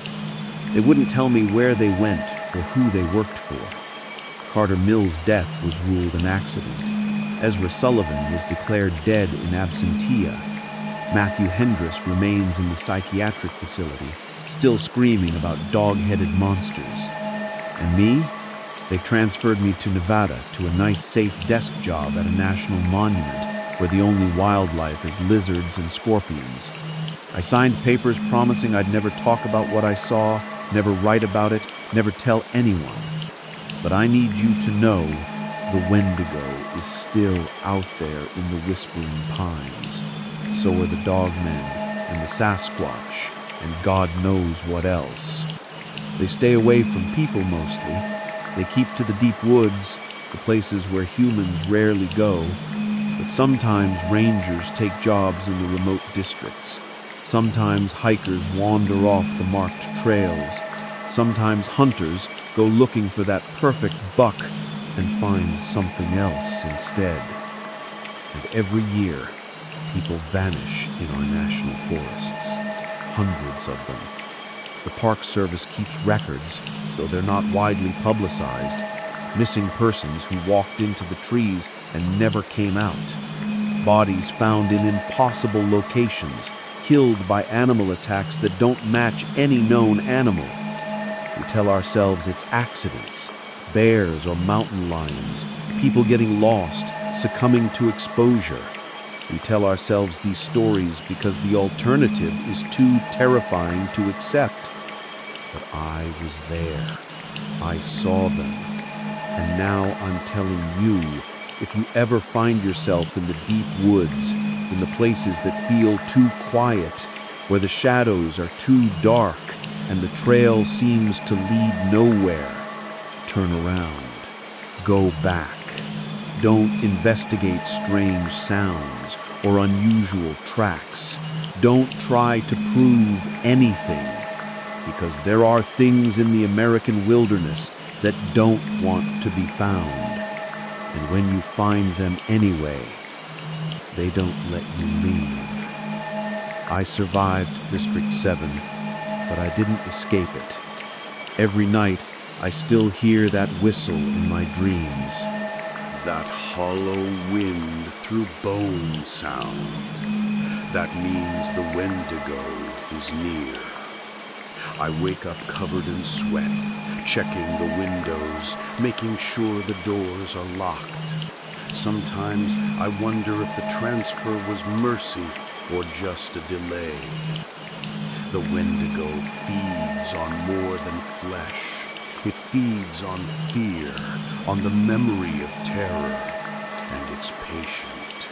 It can wait years, decades even, for the right moment. Maybe I brought something back with me. Maybe by surviving, by witnessing what I witnessed, I marked myself somehow. Or maybe I'm just paranoid. Just another ranger who couldn't handle the isolation, couldn't handle the truth of what's out there. But last night, I looked out my apartment window here in Nevada at the desert stretching toward distant mountains, and in the darkness between the streetlights, I saw eyes, yellow, green eyes, too high off the ground, watching. The Wendigo, it said, follows those who escape it. Not right away. It lets them run, lets them think they're safe, lets them settle into new lives. And then, when they've almost convinced themselves it was all a nightmare, when they're starting to sleep through the night again, when they've almost forgotten the sound of its voice, that's when it comes. I don't sleep anymore. I keep the lights on and the guns loaded. My supervisor thinks I'm developing anxiety, that I need counseling. Maybe I do, but you can't counsel away the truth. The monsters are real, and I think one of them followed me home. If you're reading this, it means I've shared my story despite the legal consequences. Maybe I'm in a federal prison by now. Maybe I'm dead. Or maybe I've simply vanished. Another statistic in the Park Service's missing persons files. But at least someone will know what happened to me. At least someone will know what's waiting in the woods. Don't go looking for District 7. Don't try to verify my story. And whatever you do, don't go into the deep forest alone. They're always watching. They're always hungry. And they never forget. I'd been driving for Hammond Logistics for 3 years, and I thought I'd seen it all. Late-night routes through sketchy neighborhoods, rest stops that made my skin crawl, roads so empty they felt like the edge of the world. But nothing prepared me for what happened on Route 9 that October night. My name doesn't matter much now. What matters is that I'm telling you this story while I still can, while the memories are fresh enough to hurt. They say writing things down helps process trauma. I don't know if that's true, but I know I need to get this out before I lose my mind completely. It started like any other Thursday night shift. I clocked in at the Hammond Depot in Portland at 6 p.m. The autumn sun already sinking behind the warehouses. My supervisor, a perpetually exhausted woman named Claire, handed me the route sheet. "You're doing the Olympic Peninsula run tonight," she said, not looking up from her clipboard. I groaned. The Olympic National Forest route was notorious among drivers. 250 miles of winding mountain roads, delivering to remote ranger stations and research outposts scattered throughout the wilderness. Most of it was unpopulated national forest, the kind of place where your GPS gave up and your cell signal died. "Can't someone else take it?" I asked, already knowing the answer. "Maxwell called in sick. Diego quit last week. You're it." She shoved a coffee into my hands. "You'll need this. Last drop-off isn't until 3 a.m. I loaded the truck, a white Freightliner box truck, model number 2187, though I'd started just calling it the White Whale, with supplies for Forest Service stations, radio equipment, medical supplies, non-perishables, maintenance parts, standard stuff. The last item I loaded was a large sealed crate marked for the Dark Entry Forest Research Station, one of the most remote outposts in the Olympic National Forest. The label said it contained scientific equipment, but it was heavy enough to make me grunt as I secured it with straps. By 7:30 p.m., I was on the road. The first few hours were routine. I made drops at 3 stations near the forest's edge, chatting briefly with rangers who seemed grateful for the company. One of them, a young guy named Carter, told me to be careful on the northern routes. "Bear activity's been weird this year," he said, leaning against my truck. "Something's got them spooked. Found 3 of them dead last week. No obvious cause, just dead. And the way they looked," he trailed off, shaking his head. "The way they looked," I prompted. "Like they died scared," he said quietly. "Didn't know bears could look terrified until I saw those carcasses. Eyes wide open, frozen mid-run. Wildlife biologists said she'd never seen anything like it." I laughed it off, but something about his tone bothered me. Rangers don't spook easy. By 11 p.m., I was deep in the forest, following a narrow access road that wound between towering Douglas firs and western hemlocks. My headlights carved weak tunnels through the darkness, revealing nothing but endless trees and the occasional reflective eyes of nocturnal animals. The radio had given up an hour ago, leaving me with static and my own thoughts. That's when I started noticing the trees. At first, I thought it was just the way my headlights hit them, creating strange shadows and shapes. But the deeper I drove, the more wrong they looked. Branches bent at unnatural angles, trunks twisted in ways that defied normal growth patterns. And there were marks on them, deep gouges that ran vertically down the bark, too uniform to be from animals, too extensive to be vandalism. I'd driven through forests at night hundreds of times. This felt different. At 12:47 a.m., according to the truck's dashboard clock, I reached the turnoff for the dark entry Forest Research Station. A weathered wooden sign, barely visible in my headlights, pointed down an unpaved road that disappeared into absolute darkness. My GPS had stopped working 15 miles back. I was navigating by memory in the crude map Claire had given me.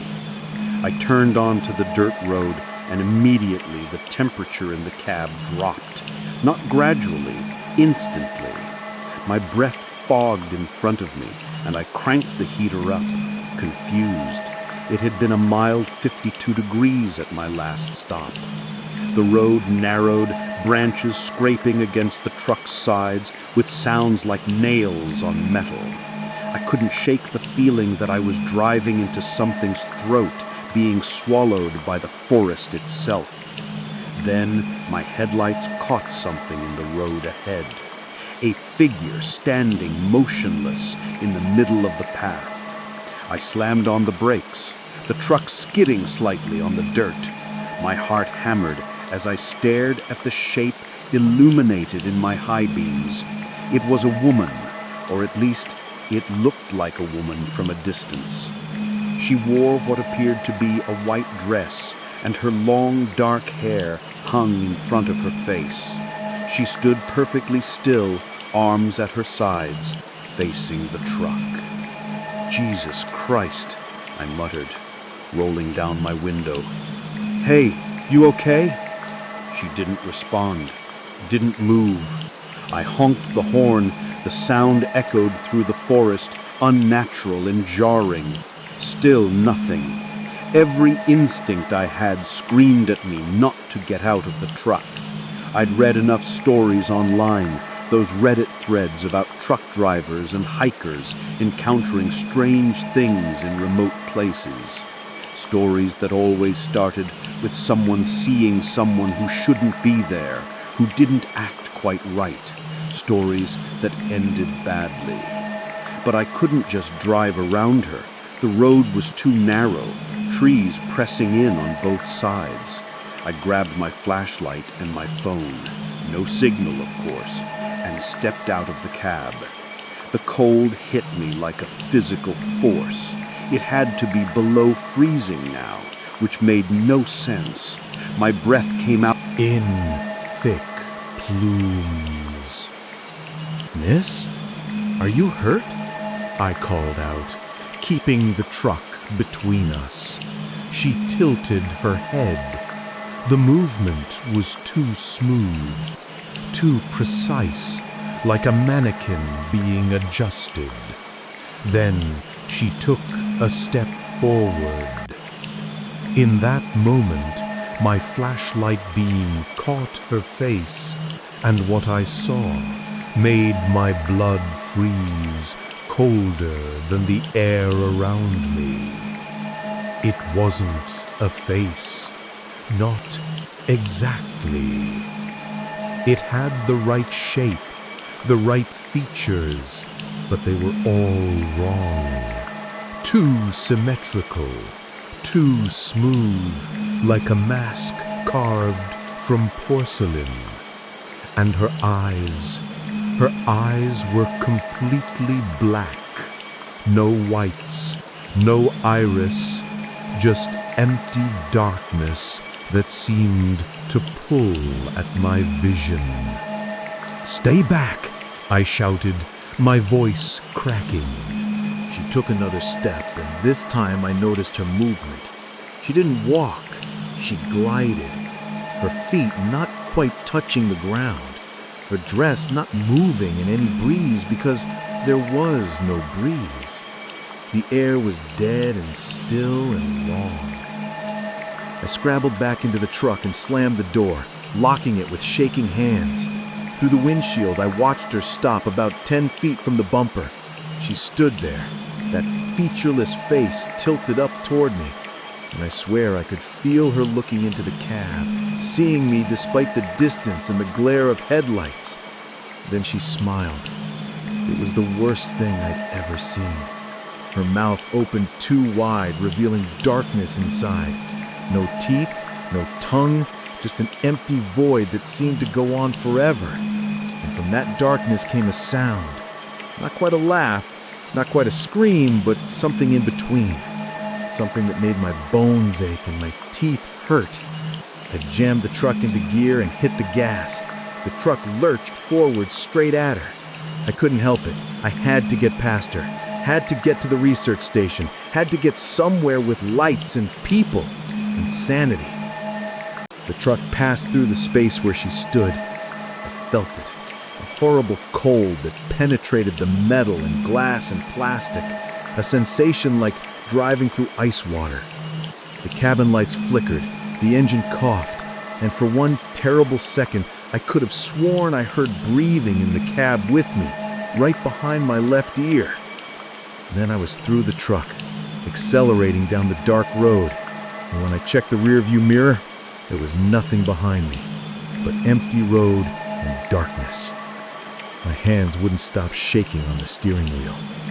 The dark entry forest research station appeared after another 20 minutes of driving through woods that felt increasingly hostile. It wasn't much to look at. A cluster of prefab buildings surrounded by a chain-link fence. Generator lights casting harsh white illumination across a gravel parking area. But after what I just experienced, it looked like salvation. I pulled the truck up to the gate and sat there for a moment, trying to calm my racing heart. The figure on the road. What had that been? A hallucination? Carbon monoxide leak in the cab? But no, it had been too real, too specific, and that cold. The gate was open, which struck me as odd. These remote stations usually kept everything locked down tight. Bears, vandals, and just general security. I drove through slowly, scanning the buildings. There were lights on in what looked like the main structure, but I didn't see any people. I parked near the loading dock and killed the engine. The sudden silence was oppressive, even with the generator humming somewhere nearby. The absence of forest sounds was unnerving. No insects, no owls, no small animals rustling in the undergrowth. Nothing. I pulled out my delivery manifest. The crate was supposed to go to Dr. Elena Morrison, the station's lead researcher. I grabbed my flashlight and approached the main building's door. It was unlocked. "Hello?" I called out, stepping into a narrow hallway. Fluorescent lights buzzed overhead, one of them flickering. The walls were lined with corkboards, covered with research notes, maps, and photographs of something. I stepped closer to look. The photos showed the forest at various times of day, but there was something off about them. In several images, there were blurred shapes among the trees, tall, dark forms that could have been shadows or lighting tricks. But the more I looked, the more they seemed deliberate, placed as if someone had been documenting something. Beneath the photo, someone had pinned a printed article.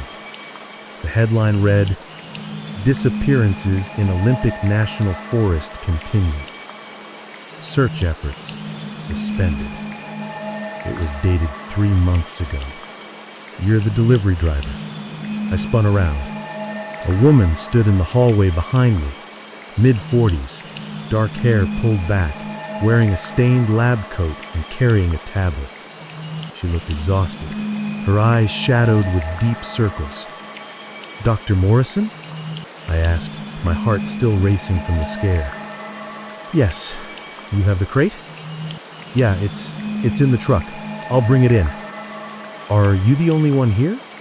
She studied me for a long moment, her expression unreadable. At the moment, my colleague went to check the perimeter sensors an hour ago. We should be back soon. Something about the way she said it made my skin crawl. "At night? Alone?" "We don't have much choice. The sensors keep triggering. Something's moving through the forest, circling the station."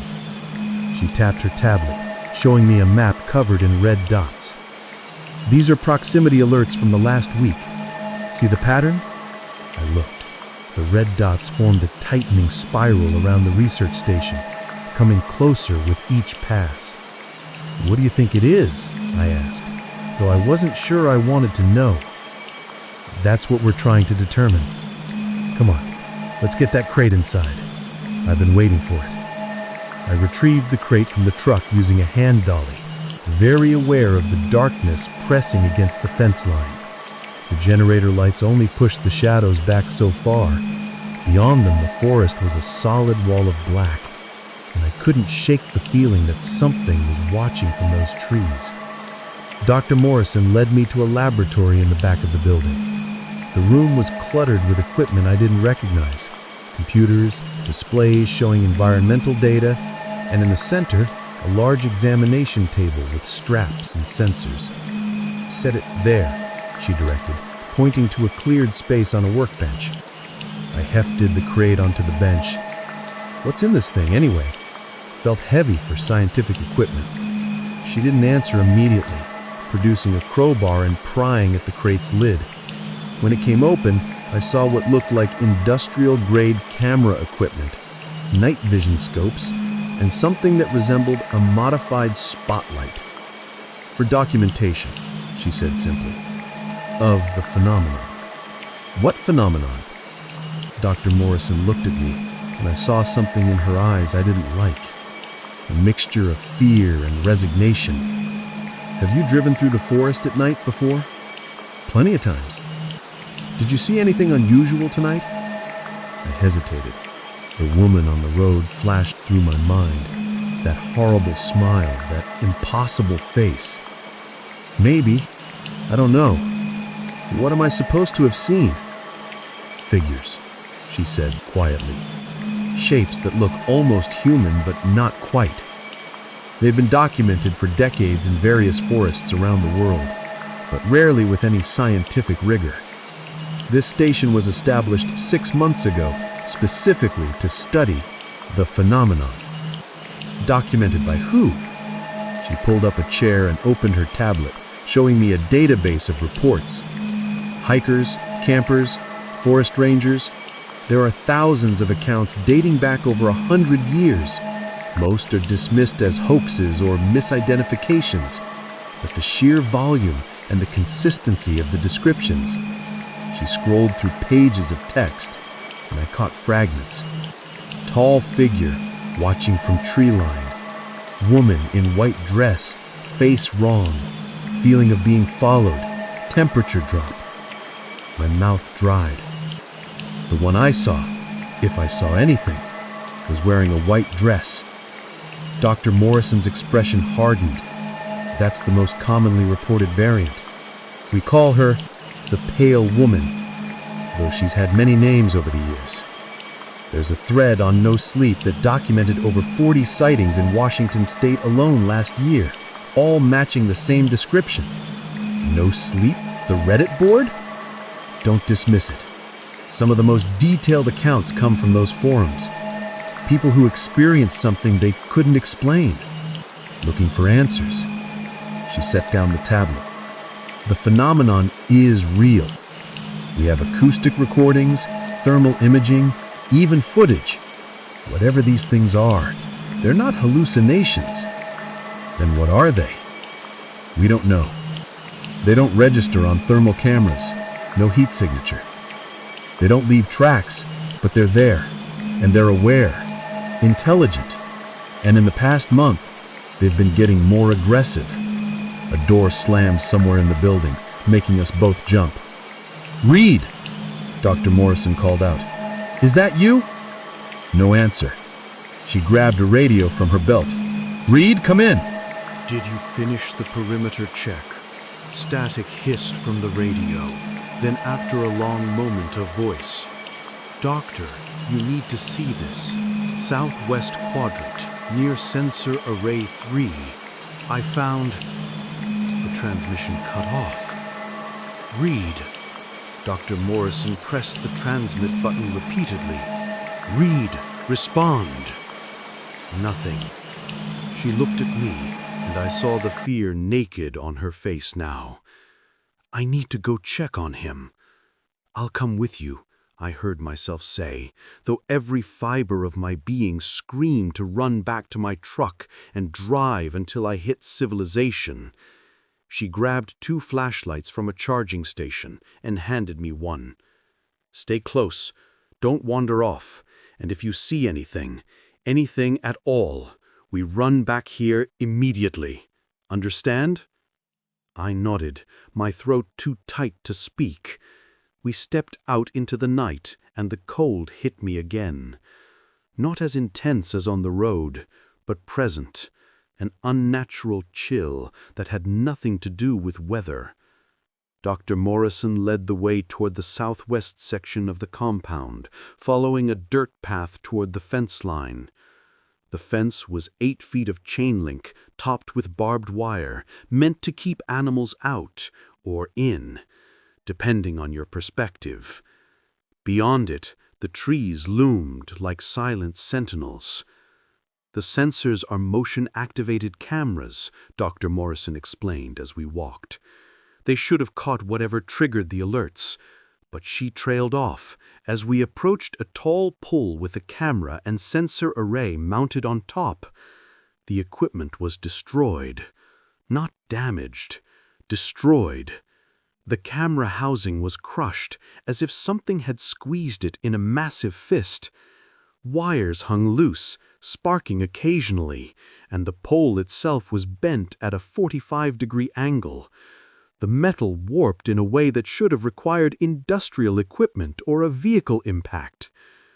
"That's not possible," Dr. Morrison whispered. "These poles are rated for 60 miles per hour winds. It would take incredible force to—" "Dr. Morrison," I said quietly, pointing my flashlight at the ground near the fence. Reed's radio lay in the dirt, its casing cracked. We both stared at it for a moment. Then Dr. Morrison raised her flashlight, sweeping it along the fence line. And that's when I saw them. Handprints on the fence. On the other side, pressed against the metal from outside. Dozens of them, maybe hundreds, all at different heights, overlapping each other in a chaotic pattern. And they were wrong. The proportions were off. The fingers too long, the palms too narrow. "Oh, God," Dr. Morrison breathed. A sound came from the forest beyond the fence. A rustling, like many things moving through undergrowth. Not trying to be quiet anymore, Dr. Morrison grabbed my arm. "We need to go, now." We started back toward the main building, walking fast, but not running. I remembered something I'd read online, maybe one of those survival threads on Reddit, about not running from predators. Don't trigger the chase instinct. But we weren't dealing with predators, not in any normal sense. The rustling followed us along the fence line. When I risked the glance over my shoulder, I saw movement in the trees, shapes flowing between the trunks, keeping pace with us. Too tall to be animals, too numerous to be anything natural. "Don't look," Dr. Morrison hissed, eyes forward, keep moving. We were 50 feet from the building when the generator died. The lights went out all at once, plunging us into absolute darkness. My flashlight beam seemed pathetically weak now, a tiny circle of light in an ocean of black. Dr. Morrison's lights swept frantically back and forth. "The backup should kick in any second," she said, but her voice was shaking. "Any second now." A figure stepped into my flashlight beam, blocking the path to the door. It was wearing Reed's clothes.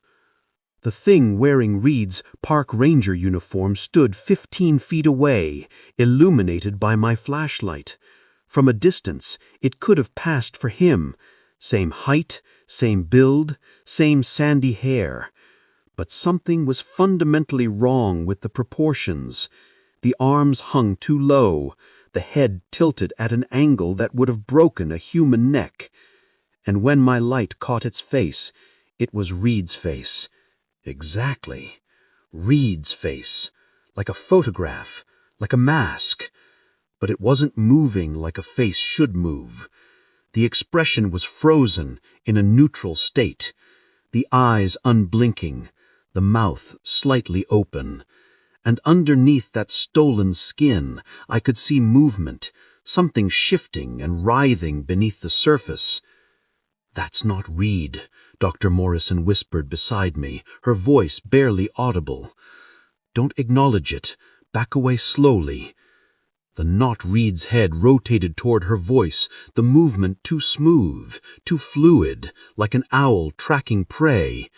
Then it smiled, and Reed's face stretched wrong, the mouth opening wider than it should, revealing something dark and glistening inside.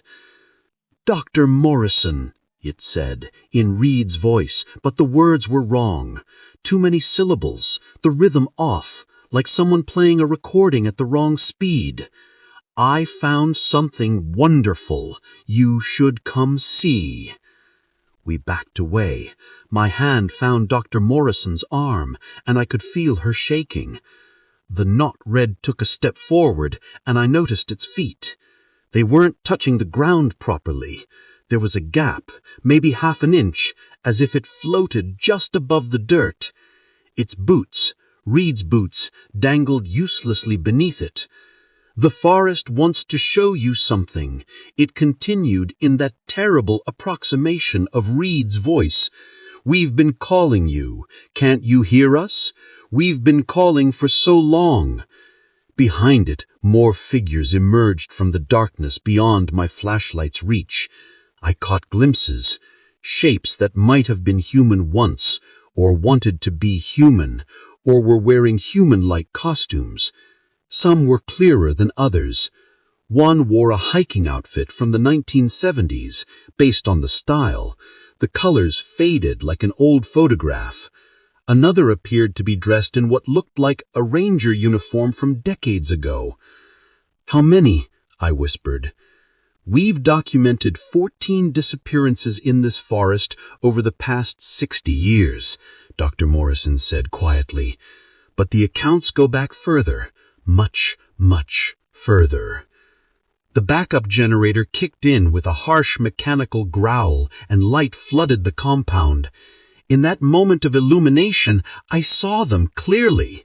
There had to be at least 20 of these things arranged in a semicircle around us, all wearing different faces, different clothes, different stolen identities, some fresher than others. And behind them, in the trees beyond the fence, I saw more, dozens more, maybe hundreds. They all recoiled from the lights, their stolen faces contorting in unison, a chorus of expressions that didn't match their inhuman screams. The not red. Reed jerked backward, Reed's face slipping like a rubber mask, revealing something underneath that my brain refused to process. Too many eyes, too many angles, geometry that shouldn't exist in three-dimensional space. "Run!" Dr. Morrison screamed. We sprinted for the main building. Behind us, I heard the chain-link fence rattling violently, and then the horrible sound of metal tearing. They were coming through. We burst through the door, and Dr. Morrison slammed it behind us, throwing the deadbolt. It was a flimsy barrier, just a standard door with a simple lock. It wouldn't hold for long. "The safe room," she gasped, pulling me down the hallway. "We have a reinforced bunker for emergencies. Come on." We ran past the laboratory, past the offices, to a heavy steel door at the end of the building. Dr. Morrison punched a code into the keypad with shaking fingers. The door opened with a hydraulic hiss. Behind us, glass shattered. The things were coming through the windows. We threw ourselves into the safe room, and the door slammed shut behind us. Dr. Morrison spun the wheel lock, and I heard heavy bolts sliding into place. The room was small, maybe 10 by 12 feet, lined with supplies, emergency equipment, and a bank of monitors showing feeds from the remaining security cameras. On the screens, I watched them flood into the building. They moved wrong, sometimes walking, sometimes gliding, sometimes skittering along the walls and ceiling like insects. Some wore their stolen identities carefully, trying to mimic human movement. Others had abandoned the pretense entirely, revealing shapes that made my eyes water to look at.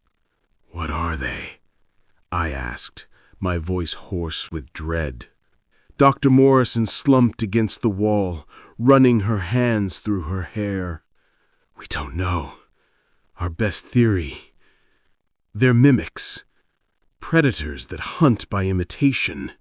They take on the appearance of people who've gone missing in the forest, use those forms to lure others in. But why? What do they want? We're not sure.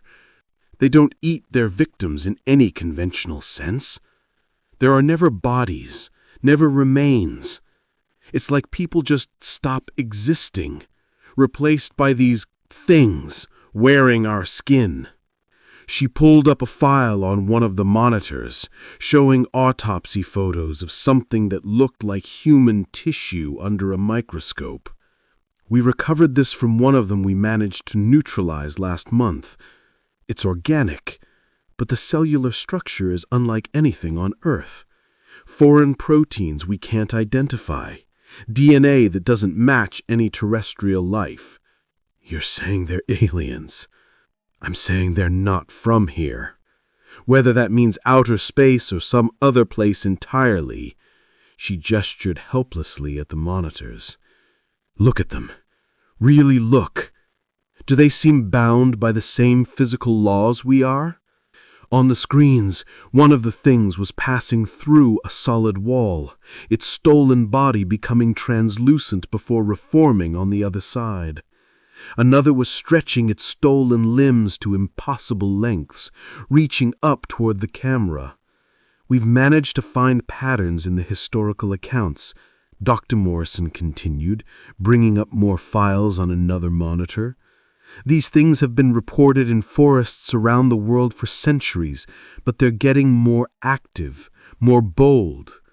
50 years ago, you might encounter one if you went deep into the back country and stayed for weeks. Now they're appearing on established trails, near ranger stations, even at campgrounds. Something's changed. Something's calling them." A bang echoed through the safe room as something struck the door from outside. We both jumped. On the monitor showing the hallway, I saw the not Reed standing directly in front of the safe room door. It raised Reed's hand and knocked again, a mockery of politeness. Dr. Morrison called through the door. "Please come out. We need to discuss your research. We find it fascinating." "How does it know my name?" Dr. Morrison whispered. "You said they're intelligent. Maybe they've been watching you." Another voice joined in, this one female. "There's no need to be afraid. We just want to talk about the forest, about what you've been doing here." More voices layered on top, speaking in unison now. Male, female, young, old, all the stolen voices of all the missing people creating a horrible chorus. "Come out, come out, come out, come out." Dr. Morrison lunged for the audio controls and killed the sound feed.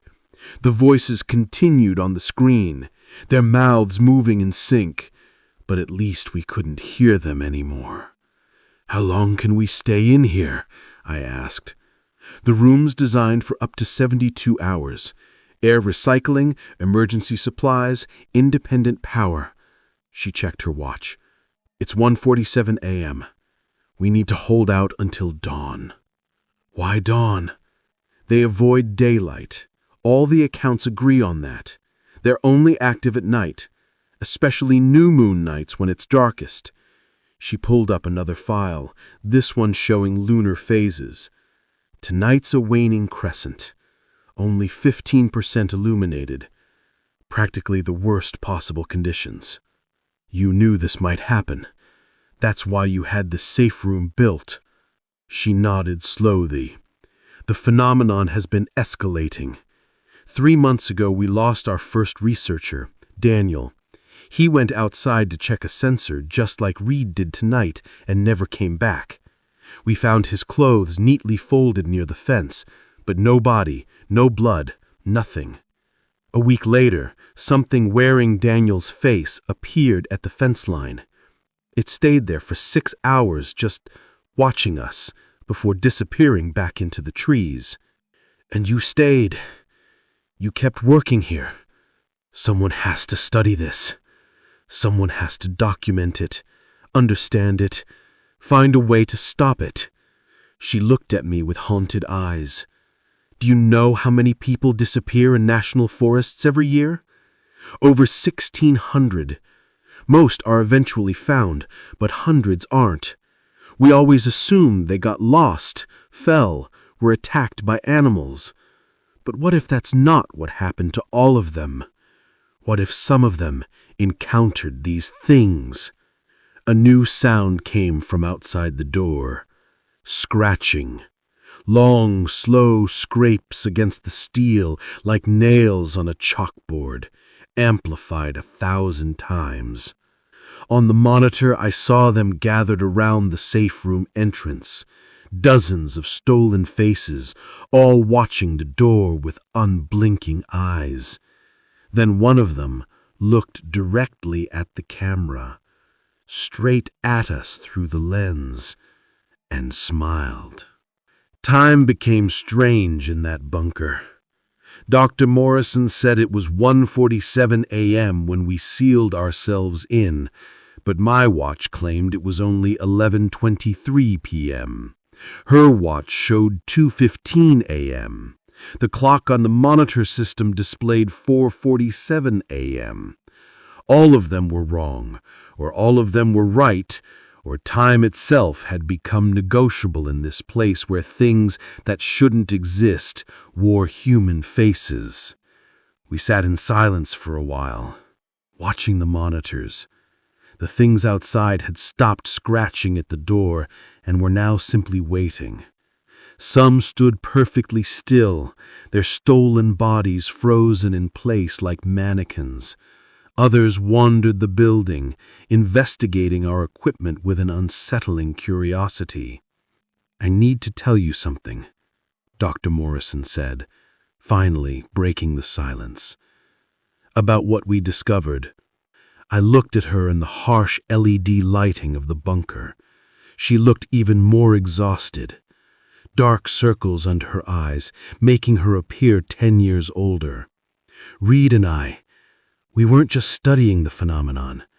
We were trying to communicate with it." She pulled up a file on the monitor, pages of research notes and diagrams. We set up audio equipment to record their vocalizations, trying to find patterns, and we found something.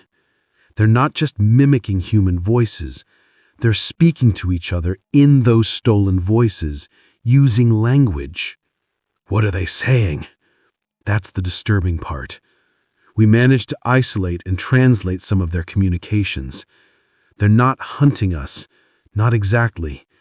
They're, she struggled for the word, collecting us, preserving us like specimens. I don't understand. Dr. Morrison pulled up an audio file. This is from 3 weeks ago. We placed a long-range microphone near the tree line. She played the recording. At first, it was just forest sounds. Wind, rustling leaves, distant animal calls.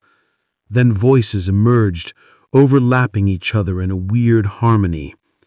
The tall one with the mark on his hand. We should take him next. No, the female. She knows too much. She's seen the patterns. They're all starting to see. The barriers are thinning. Soon we won't need the night anymore. She stopped the recording. There's hours of this. Conversations about us, about other forests, about something they called the spreading. Near as we can tell, they're not from our world originally. They're from somewhere else, somewhere that overlaps with deep forests, especially old-growth areas where the boundary is weak. Boundary to what? To wherever they come from. Some other layer of reality. Maybe a place that exists in the same space as our world but offset somehow. And they can cross over in certain conditions. Darkness, remote locations, places where human presence is minimal. But they need something from us. Something they can't generate themselves. She met my eyes. Identity. Individuality. They're drawn to it, fascinated by it, and they consume it by taking on our forms. Every person who disappears adds to their collective. I thought about the not Reed, that horrible mimicry of a man I'd never even met. So Reed is dead. Worse. Whatever makes Reed Reed, his personality, his memories, his sense of self, it's been absorbed, copied, and now it's being used as a tool, a lure, worn by something that's never been human and never will be. The lights flickered. We both tensed, hands gripping armrests, but the backup power held on the monitors. The things outside all looked up simultaneously, responding to something we couldn't see or hear. Then they began to move toward the windows, pressing themselves against the glass, looking out into the forest. Even through the silent video feed, I could tell they were agitated. "What are they doing?" I asked. Dr. Morrison was typing rapidly on a keyboard, pulling up different camera feeds. They're all facing the same direction, southeast. Something's out there, something that scares even them. The temperature in the bunker dropped sharply. Frost formed on the monitor's edges, our breath misted in the air. "That's not possible," Dr. Morrison said, checking the environmental controls. "This room has independent climate control. There's no way." A sound came from the air vents, a voice, distant and distorted, but unmistakably speaking words. "Let me in. It's so cold out here." We looked up at the vent. The voice continued, changing now, cycling through different voices, different pleas. "Mom? Mom, are you there? I can't find my way back. Help me, please, I'm hurt. Dr. Morrison, it's Reed. They got me, but I escaped. I'm outside. Please open the door." "That's not coming from outside," I realized. "It's inside the ventilation system." Dr. Morrison went pale. She pulled up the building's schematic on the monitor. The bunker's air intake connected to a series of ducts that ran throughout the facility. "And those ducts, they're inside the building," she whispered, "in the walls." The scratching started again, but now it came from above us, from inside the ceiling. Not just one set of hands, many, dozens moving through the crawl spaces and ductwork surrounding us. Dr. Morrison grabbed an emergency radio from the supply shelf and frantically tried different frequencies. Mayday! Mayday! This is Dark Entry Research Station requesting immediate assistance. We are under attack by unknown entities. Multiple casualties. Repeat, we need immediate extraction. Static answered her, and then impossibly her own voice came back through the radio.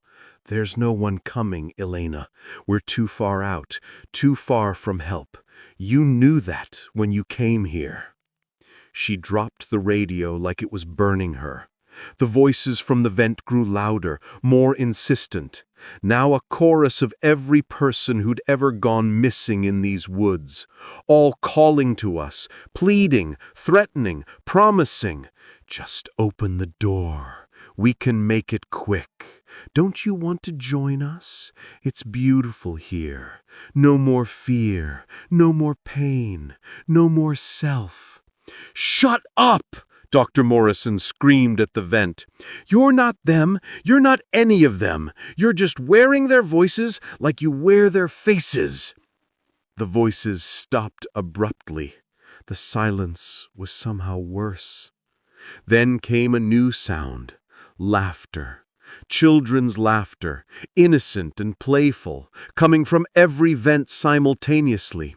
And underneath it, barely audible, a sound like tearing fabric, like reality itself being slowly ripped open. The monitors all flickered and died. Emergency lighting kicked in, bathing the bunker in red. In that crimson glow, I saw frost spreading across every surface, and in the frost, shapes were forming. Handprints, faces, words and languages I'd never seen. Dr. Morrison grabbed my arm. The emergency button. We have one last option. She pointed to a red switch under a clear plastic cover near the door. It triggers a complete lockdown and sends an automated distress call to every emergency service within 200 meters. It also releases industrial-grade UV floodlights throughout the facility and grounds. UV lights, high-intensity, ultraviolet. It simulates sunlight, not as effective as the real thing, but in tests it caused them significant distress, might drive them back long enough for help to arrive. Then why haven't you hit it already? She looked at me grimly. Because it also deactivates the safe room's locks. Standard safety protocol. If there's an emergency evacuation, all exits must be accessible. We'd have 30 seconds from activation until this door unlocks automatically. 30 seconds with those things right outside? Yes. From the ceiling came a new sound.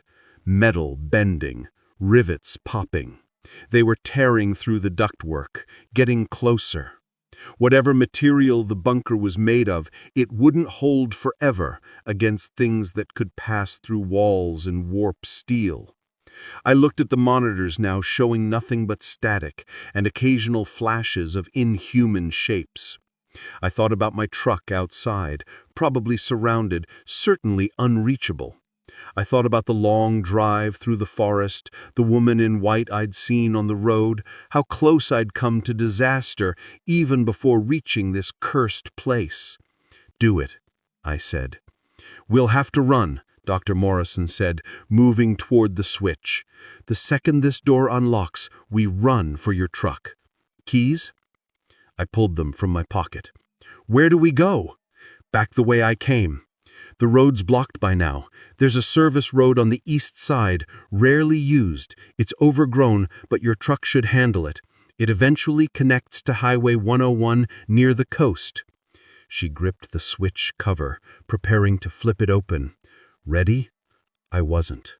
Not even close, but I nodded anyway. She lifted the cover and slammed her palm on the button. Alarms blared. The ceiling light cycled through red, then amber, then an intense white that hurt to look at. Through the door, I heard inhuman screaming as the UV floods activated. The temperature in the bunker suddenly spiked, the frost evaporating in seconds. 25 seconds, announced an automated voice. The scratching from the ceiling intensified. Desperate now, they were trying to get in before the lights drove them back. 20 seconds. Dr. Morrison grabbed a crowbar from the emergency equipment. I picked up a heavy flashlight, more weapon than light source.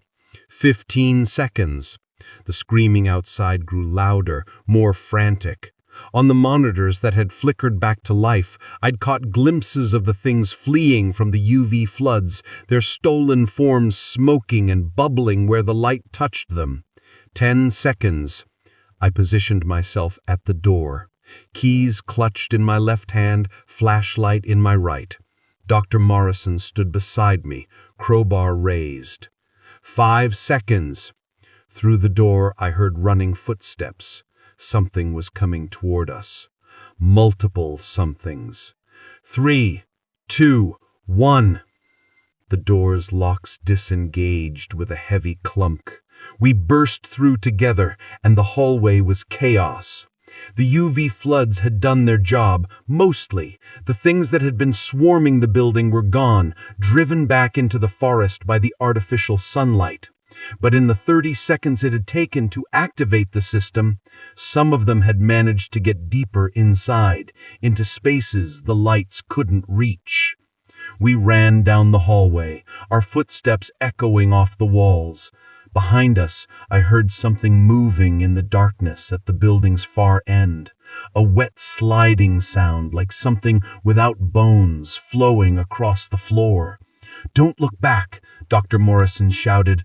We burst through the front entrance into the compound's main area. The UV floods positioned around the grounds created harsh pools of white light, but the shadows between them were deep and absolute.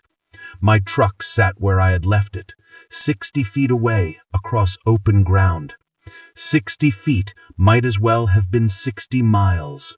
"Go!" Dr. Morrison pushed me forward, and we sprinted. We were halfway to the truck when something erupted from the shadow beneath the main building's eaves. It wore the hiker's flannel shirt I'd seen on the monitors, but now the shirt was the only human thing about it. Its body had stretched and warped, arms extending to impossible lengths, its stolen face melting like wax to reveal something underneath that pulsed with its own terrible light. It lunged at Dr. Morrison. She swung the crowbar and connected with its midsection, and the thing recoiled with a shriek like tearing metal. Where the crowbar had struck, its form rippled and distorted like a video glitching. Some wore their stolen identities carefully, trying to mimic human movement. Others had abandoned the pretense entirely, revealing shapes that made my eyes water to look at. "What are they?" I asked, my voice hoarse with dread. Dr. Morrison slumped against the wall, running her hands through her hair. "We don't know. Our best theory. They're mimics, predators that hunt by imitation. They take on the appearance of people who've gone missing in the forest, use those forms to lure others in. But why? What do they want? We're not sure. They don't eat their victims in any conventional sense. There are never bodies, never remains. It's like people just stop existing, replaced by these things wearing our skin." She pulled up a file on one of the monitors, showing autopsy photos of something that looked like human tissue under a microscope. "We recovered this from one of them we managed to neutralize last month. It's organic, but the cellular structure is unlike anything on Earth. Foreign proteins we can't identify. DNA that doesn't match any terrestrial life." "You're saying they're aliens. I'm saying they're not from here. Whether that means outer space or some other place entirely." She gestured helplessly at the monitors. "Look at them. Really look. Do they seem bound by the same physical laws we are? On the screens, one of the things was passing through a solid wall, its stolen body becoming translucent before reforming on the other side. Another was stretching its stolen limbs to impossible lengths, reaching up toward the camera. We've managed to find patterns in the historical accounts, Dr. Morrison continued, bringing up more files on another monitor. These things have been reported in forests around the world for centuries, but they're getting more active, more bold. 50 years ago, you might encounter one if you went deep into the back country and stayed for weeks. Now they're appearing on established trails, near ranger stations, even at campgrounds. Something's changed. Something's calling them. A bang echoed through the safe room as something struck the door from outside. We both jumped. On the monitor showing the hallway, I saw the not Reed standing directly in front of the safe room door. It raised Reed's hand and knocked again, a mockery of politeness. Dr. Morrison called through the door. "Please come out. We need to discuss your research. We find it fascinating." "How does it know my name?" Dr. Morrison whispered. "You said they're intelligent." "Maybe they've been watching you." Another voice joined in, this one female. "There's no need to be afraid. We just want to talk about the forest, about what you've been doing here." More voices layered on top, speaking in unison now. Male, female, young, old, all the stolen voices of all the missing people creating a horrible chorus. "Come out, come out, come out, come out." Dr. Morrison lunged for the audio controls and killed the sound feed. The voices continued on the screen, their mouths moving in sync, but at least we couldn't hear them anymore. "How long can we stay in here?" I asked. "The room's designed for up to 72 hours. Air recycling, emergency supplies, independent power." She checked her watch. "It's 1:47 a.m. We need to hold out until dawn." "Why dawn?" "They avoid daylight. All the accounts agree on that. They're only active at night, especially new moon nights when it's darkest." She pulled up another file, this one showing lunar phases. "Tonight's a waning crescent, only 15% illuminated. Practically the worst possible conditions. You knew this might happen. That's why you had the safe room built."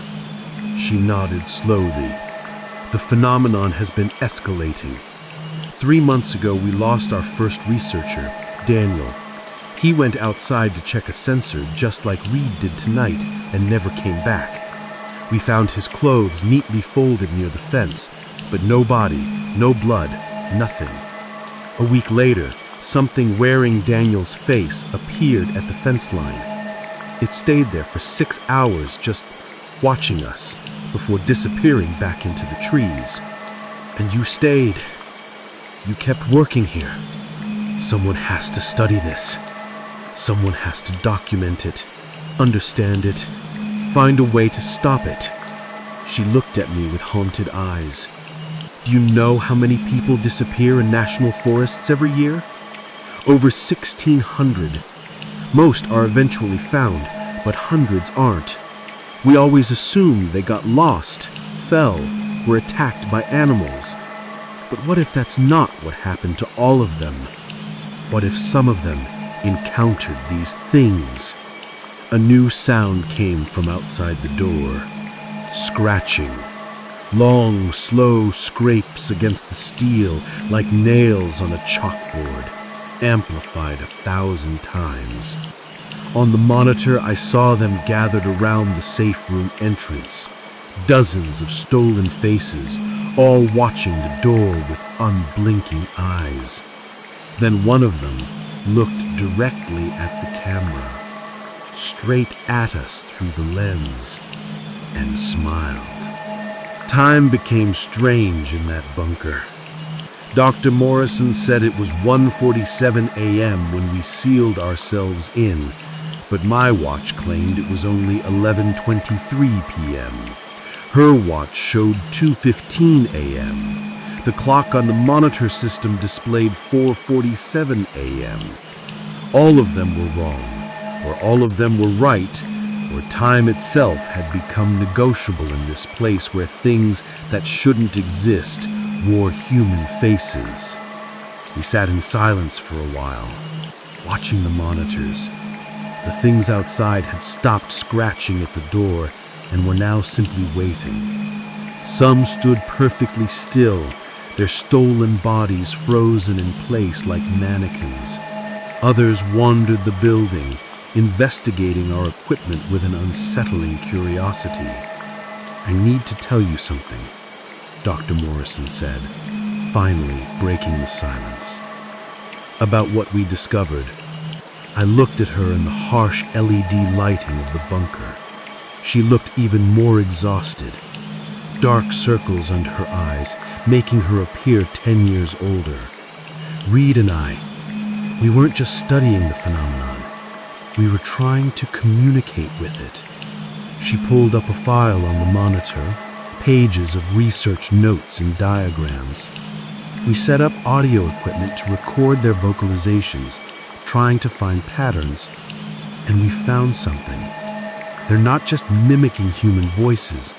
They're speaking to each other in those stolen voices, using language. What are they saying? That's the disturbing part. We managed to isolate and translate some of their communications. They're not hunting us, not exactly. They're... She struggled for the word. Collecting us, preserving us like specimens. I don't understand. Dr. Morrison pulled up an audio file. This is from 3 weeks ago. We placed a long-range microphone near the tree line. She played the recording. At first, it was just forest sounds. Wind, rustling leaves, distant animal calls. Then voices emerged, overlapping each other in a weird harmony. The tall one with the mark on his hand. We should take him next. No, the female. She knows too much. She's seen the patterns. They're all starting to see. The barriers are thinning. Soon we won't need the night anymore. She stopped the recording. There's hours of this. Conversations about us, about other forests, about something they called the spreading. Near as we can tell, they're not from our world originally. They're from somewhere else, somewhere that overlaps with deep forests, especially old growth areas where the boundary is weak. Boundary to what? To wherever they come from. Some other layer of reality. Maybe a place that exists in the same space as our world but offset somehow. And they can cross over in certain conditions. Darkness, remote locations, places where human presence is minimal. But they need something from us. Something they can't generate themselves. She met my eyes. Identity. Individuality. They're drawn to it, fascinated by it, and they consume it by taking on our forms. Every person who disappears adds to their collective. I thought about the not Reed, that horrible mimicry of a man I'd never even met. So Reed is dead. Worse.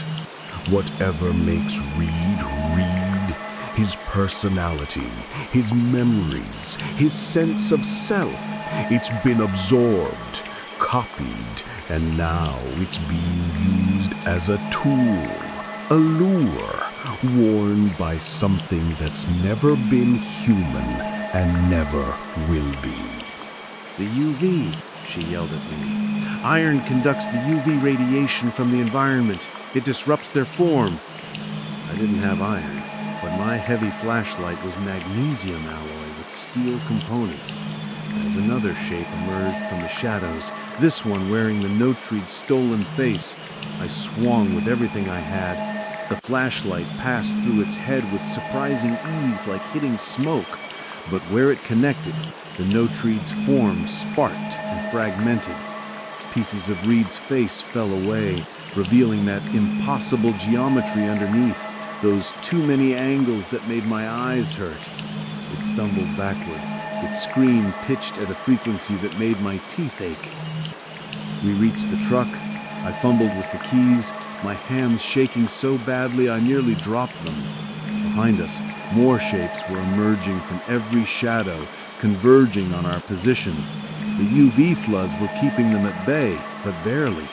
Some of them had started wrapping themselves in torn pieces of fabric, creating crude shields against the light. The truck's door finally opened. I threw myself into the driver's seat while Dr. Morrison climbed in the passenger side. I jammed the key into the ignition. Nothing. The engine didn't even try to turn over. No. I tried again. Dead. Completely dead. They did something to it, Dr. Morrison said, her voice tight with barely controlled panic. While we were in the bunker, A face appeared in the driver's side window, not pressed against it. Inside the glass, embedded in the material itself, it was smiling at me. I screamed and reflexively punched the glass. My hand went through both the face and the window in a shower of crystal fragments, and suddenly the engine roared to life. Whatever they'd done to disable it, the disruption had reset it. I didn't question it. I slammed the truck into gear and floored the accelerator. We shot forward, the truck's heavy frame punching through shadows that scattered like startled birds.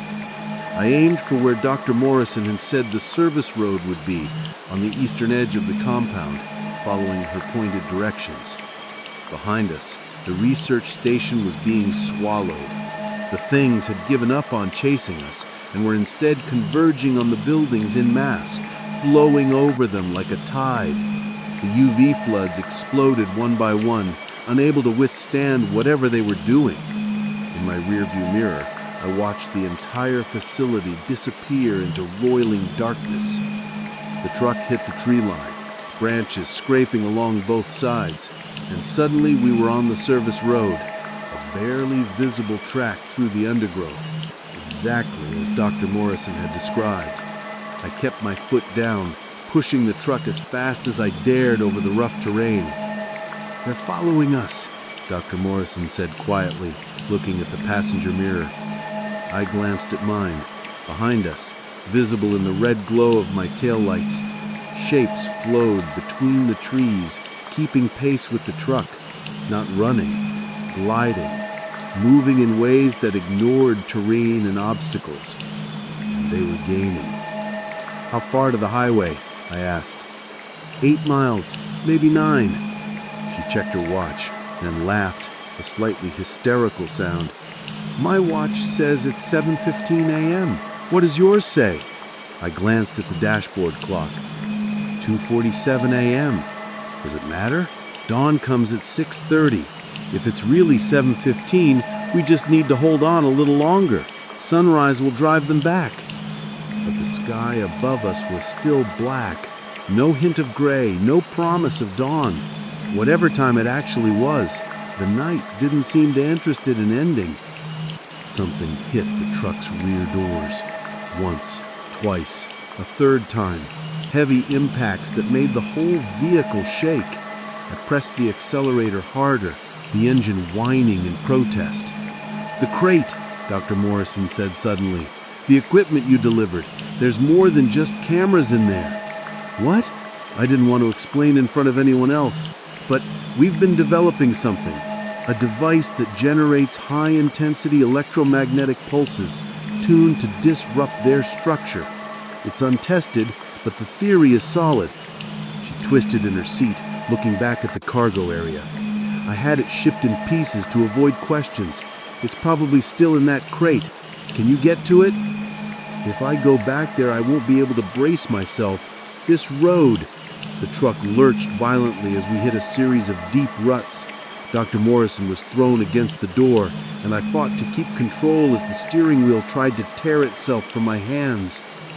When I had the truck steady again, I realized the impacts on the rear doors had stopped.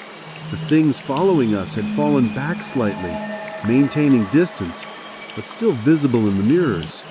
"They're hurting us," Dr. Morrison said, "Look!" She was right. The shapes in the trees were on both sides now, creating a corridor, guiding us along the service road, keeping us on a specific path. "Why?" I asked. "I don't know. Maybe they want us to run. Maybe they feed on fear. Maybe—" She stopped, her eyes widening. "Oh God, the road ahead, just visible in my headlights." The service road forked. The right branch continued east toward the highway. The left branch curved back deeper into the forest. And standing at the fork, blocking the right path, was the woman in white. She was exactly as I'd seen her before, the too perfect face, the black eyes, the dress that didn't move in any breeze. But now, in the truck's headlights, I could see more details I'd missed. Her feet definitely weren't touching the ground. Her shadows stretched in the wrong direction, falling toward the truck instead of away from the light. And behind her, the air itself seemed to ripple and distort, as if she were a tear in reality, and something vast and terrible was pressing through from the other side. "Don't stop," Dr. Morrison said. "Whatever you do, don't stop." "I can't get through her." "Then go around. Take the left fork." "That goes deeper into the forest." "I know." She grabbed my arm, her grip painfully tight. "But if you stop, we're dead. Or worse. So drive." I wrenched the wheel left, taking the fork that led away from salvation. The woman in white watched us pass, her head rotating smoothly to follow our movement, and I swear I saw her smile widen, revealing that impossible darkness inside. The left fork descended sharply, the road deteriorating further with each passing yard. Tree branches scraped the truck's roof with sounds like nail files on metal. The shapes that had been following us were closer now, no longer maintaining distance, flowing around us in a tightening net. Then the trees opened up, and we burst into a clearing. It was maybe 100 yards across, ringed by ancient Douglas firs that must have been 500 years old. And in the center of the clearing stood something I couldn't process. A structure that wasn't quite there, existing in the same space as reality, but somehow offset, vibrating at the edge of perception.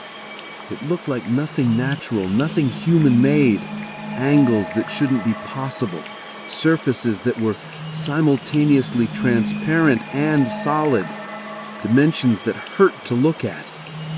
"The boundary point," Dr. Morrison breathed. "This is where they cross over. This is the doorway." All around the clearing's edge were figures emerging from the forest, dozens of them, maybe hundreds, all wearing stolen faces, stolen bodies, stolen lives. They surrounded us completely, a silent audience to whatever was about to happen. The engine died. This time, no amount of turning the key would revive it. We sat in the dead truck in the center of this clearing, surrounded by things that weren't human and never had been, staring at a doorway to somewhere that shouldn't exist. Dr. Morrison unclipped her seatbelt. "The crate! Help me!" We climbed into the cargo area, our movements watched by hundreds of unblinking eyes. Dr. Morrison tore into the equipment crate, pulling out components and assembling something with practiced speed. Circuit boards, power cells, a central emitter array that hummed when she activated it. "This will either work or it won't," she said, making final connections. "The EM pulse should disrupt their quantum coherence, force them back through the boundary. But the device is untested, and I have no idea what it might do to that—" She nodded toward the impossible structure in the clearing center. "What's the alternative?" She looked at me with hollow eyes. "We become them, or part of them, our identities absorbed, our forms worn like costumes, our voices used to lure the next victims, forever." I helped her carry the device to the truck's rear doors. Through the windows, I could see the figures drawing closer, tightening their circle. The woman in white had appeared at the clearing's edge, and she was no longer alone. Behind her stood dozens more wearing white dresses, all identical, all smiling with those terrible empty mouths. "On 3, Dr. Morrison said, her hand on the device's activation switch.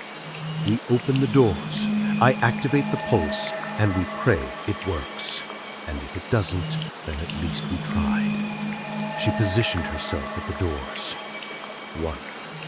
The figures were 10 feet away now, close enough that I could see the details of their stolen faces, recognize features from missing persons photos I'd seen online, in ranger stations, on milk cartons. 2. The doorway at the clearing center pulsed with light that wasn't light, and I understood with horrible clarity what Dr. Morrison had realized. This wasn't just a crossing point, it was an invasion.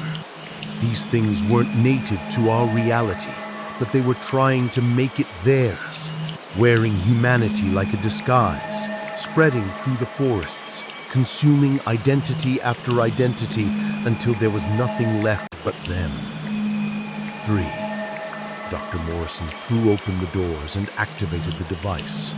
The pulse was visible, a wave of distortion that rippled outward from the emitter, washing over everything in its path. Where it touched the stolen figures, they came apart, not violently, but like images being erased, their forms fragmenting into streams of light and shadow that dispersed into the air. Screams filled the clearing, not from mouths, but from the air itself, reality shrieking as it rejected their presence. The woman in white was the last to go. As the pulse reached her, she looked directly at me, and in that moment, I understood something I wish I hadn't. She wasn't a single entity. She was all of them, and none of them. A manifestation of whatever intelligence guided these things. The face they chose to show us because it was the one that frightened us most. And before she dispersed, she spoke, not with sound, but directly into my mind. "We were here before you. We will be here after. We are patient. We are hungry. We are coming." Then she was gone, and all the others with her, leaving nothing but empty forest and the impossible doorway pulsing weakly in the clearing center. "It's collapsing," Dr. Morrison said, watching the structure fold in on itself. The pulse disrupted its coherence. The boundary is sealing. We watched as the doorway contracted, shrinking, pulling back whatever horror lay beyond it. The air in the clearing grew warmer. Somewhere in the forest a bird sang, the first normal sound I had heard in hours. And then finally, the sky began to gray with approaching dawn. We sat in the truck as true sunrise came, painting the clearing in honest light. The doorway was gone. The figures were gone. But I knew what Dr. Morrison and I both understood without saying. They would come back. Maybe not tonight, maybe not tomorrow, but they would come back. Because that doorway wasn't the only one. Because the forests were full of dark places. Because reality was thinner than we wanted to believe. The truck's engine started on the first try. We drove out of the clearing in silence, found the service road, and eventually reached the highway. By the time we hit pavement, it was full morning, and the horror of the night seemed impossible in the sunshine. Just another story, just another internet tale that nobody would quite believe. Dr. Morrison got out at a ranger station we passed, saying she needed to make calls, file reports, try to explain what had happened. I drove away, watching her diminish in my rearview mirror until she was just a small figure in the parking lot, probably telling a story that would make everyone think she'd had a breakdown. I kept driving. I quit Hammond Logistics the next day, told them I was done, gave no reason, collected my last paycheck, and left. I tried other jobs, other routes, But I couldn't do it anymore. Couldn't drive at night. Couldn't be alone on empty roads. Couldn't look at forests without wondering what was watching from between the trees. It's been 3 weeks now. I haven't slept properly since that night. Every time I close my eyes, I see them. All those stolen faces, all those used-up identities, all those people who went into the forest and never came back as themselves. Last night, I looked up the Dark Entry Forest Research Station online. The facility is abandoned now, cordoned off, listed as structurally unsound after some kind of equipment failure. Dr. Morrison's name doesn't appear in any current research. There's a memorial page for Reed, the ranger who died in a tragic accident on station grounds. And there are new missing persons reports. Hikers in Olympic National Forest, campers in Allegheny, a family that vanished in the Chattahoochee. The numbers keep growing. I'm writing this down because people need to know. I'm posting it online, sending it to forums, emailing it to news outlets, doing everything I can to warn people. Most will dismiss it as fiction, another creepypasta, another made-up horror story. That's fine, I understand. But some of you reading this will know. You'll remember that camping trip where you felt watched, that hike where the temperature dropped for no reason, that face you saw in the tree line that was a little too far away to be clear, but something about it was wrong. You'll know. And maybe, just maybe, you'll think twice before you go into the forest alone, before you take that shortcut through the trees, before you investigate that strange sound in the darkness, because they're out there, in the Olympic National Forest, in the Redwood Groves, in the Sierra Wilderness, in every deep forest where the trees grow old and the night grows long and the boundary between our world and theirs wears thin. They're waiting. They're wearing faces you might recognize, and they're very, very hungry.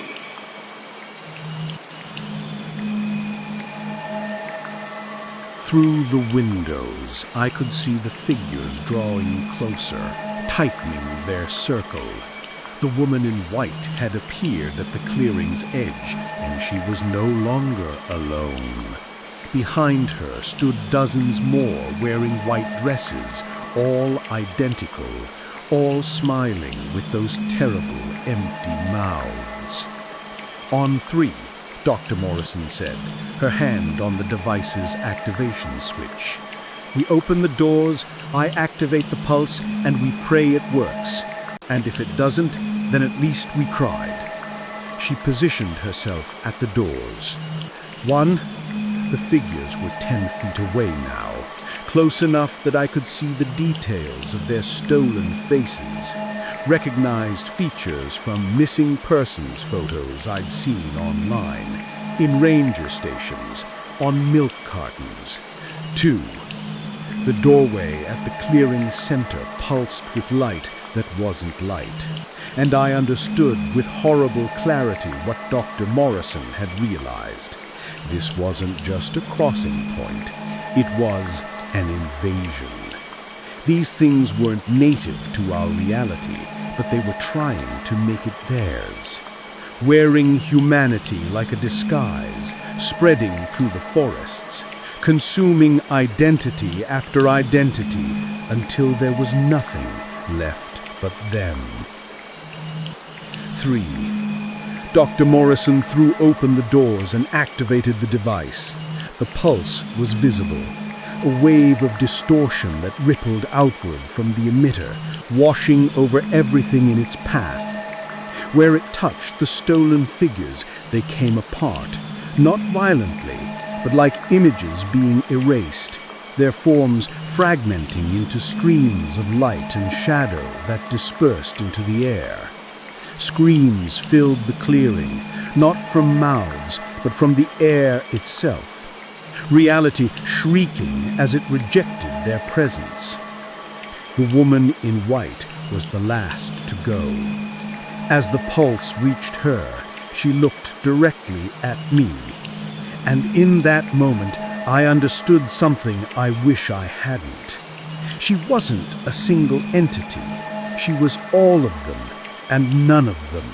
A manifestation of whatever intelligence guided these things. The face they chose to show us because it was the one that frightened us most. And before she dispersed, she spoke, not with sound, but directly into my mind. We were here before you. We will be here after. We are patient. We are hungry. We are coming.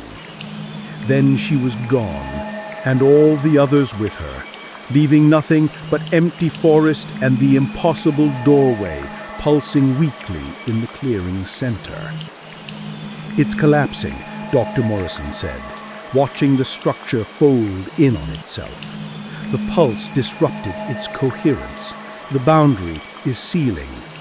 We watched as the doorway contracted, shrinking, pulling back whatever horror lay beyond it. The air in the clearing grew warmer. Somewhere in the forest, a bird sang, the first normal sound I'd heard in hours. And then finally, the sky began to gray with approaching dawn. We sat in the truck as true sunrise came, painting the clearing in honest light. The doorway was gone. The figures were gone. But I knew what Dr. Morrison and I both understood without saying. They would come back. Maybe not tonight, maybe not tomorrow, but they would come back.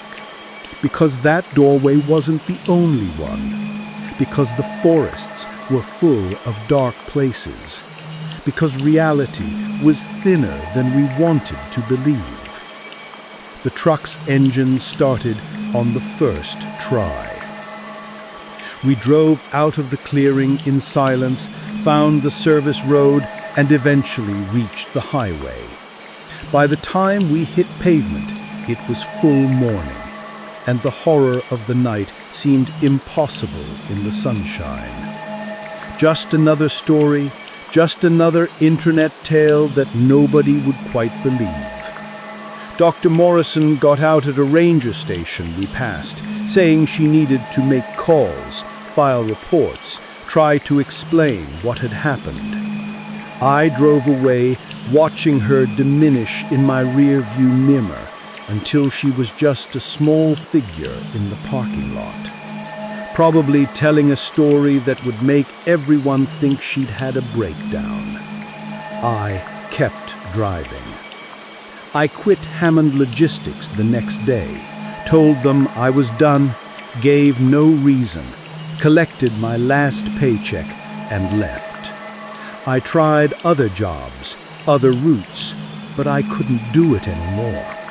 Couldn't drive at night, couldn't be alone on empty roads, couldn't look at forests without wondering what was watching from between the trees. It's been 3 weeks now. I haven't slept properly since that night. Every time I close my eyes, I see them. All those stolen faces, all those used-up identities, all those people who went into the forest and never came back as themselves.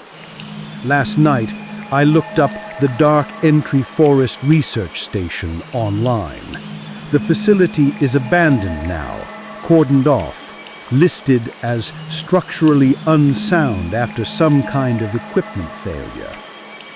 Dr. Morrison's name doesn't appear in any current research. There's a memorial page for Reed, the ranger who died in a tragic accident on station grounds. And there are new missing persons reports. Hikers in Olympic National Forest, campers in Allegheny, a family that vanished in the Chattahoochee. The numbers keep growing. I'm writing this down because people need to know. I'm posting it online, sending it to forums, emailing it to news outlets, doing everything I can to warn people. Most will dismiss it as fiction, another creepypasta, another made-up horror story. That's fine. I understand. But some of you reading this will know. You'll remember that camping trip where you felt watched, that hike where the temperature dropped for no reason, that face you saw in the tree line that was a little too far away to be clear, but something about it was wrong. You'll know. And maybe, just maybe, you'll think twice before you go into the forest alone, before you take that shortcut through the trees, before you investigate that strange sound in the darkness. Because they're out there in the Olympic National Forest, in the redwood groves, in the Sierra Wilderness, in every deep forest where the trees grow old and the night grows long and the boundary between our world and theirs wears thin. They're waiting. They're wearing faces you might recognize, and they're very, very hungry. I've been driving delivery trucks for Maxwell Logistics for 8 years now. In that time, I've made thousands of runs across the Pacific Northwest, dealt with every kind of weather, every kind of road condition, and every kind of customer you can imagine. I thought I'd seen it all. I was wrong. This story is real. I know how that sounds. Everyone on Reddit says their story is real right before they describe some obviously fictional encounter with a skinwalker or a time-traveling doppelganger. But I'm telling you what happened to me on September 23rd in Dark Entry Forest was absolutely, terrifyingly real. I'm writing this down because I need people to know. I need someone to believe me. My route that day was supposed to be simple. 3 commercial deliveries in the morning, then a special evening run to a research facility deep in the Connecticut wilderness. The facility was called Blackwood Environmental Research Station, and according to my manifest, I was delivering laboratory equipment, expensive stuff, time-sensitive. The payment was triple my usual rate for after-hours delivery, which should have been my first red flag. I remember Diego, my dispatcher, calling me that morning. "Hey man, you sure you want to take this one? It's pretty remote, and you'll be coming back after dark." "Triple rate?" I laughed. "Diego, I drive through hell itself for triple rate. My daughter's college fund isn't going to fill itself." "Just be careful out there," he said, which struck me as odd. Diego wasn't usually the superstitious type. The first part of the day went fine. I made my 3 deliveries in New Haven, grabbed a late lunch at a diner off Route 6, and started the long drive toward Dark Entry Forest around 4 p.m. The facility was expecting me at 7:30, right around sunset. I'd heard Stories about Dark Entry Forests. Of course, everyone in Connecticut has. They say it got its name in the 1700s when settlers refused to enter after dark. There are legends about strange lights, about people going missing, about something that lives in the deepest parts of the woods. But legends are just legends, right? Creepypasta nonsense for teenagers to scare each other with. The main highway gave way to smaller roads, then to barely maintained county roads. My GPS showed the facility as a small dot at the end of a thin gray line labeled Dark Entry Road. As I turned onto it, my phone lost signal completely. The road was barely 1 lane wide, hemmed in on both sides by massive pine trees that seemed to lean inward, creating a tunnel of deepening shadow. The sun was setting behind me, painting the sky a bloody orange that quickly faded to purple. I flicked on my headlights. That's when things started feeling wrong. You know that feeling when you're being watched? That prickle on the back of your neck? That instinctive animal awareness that something's paying attention to you?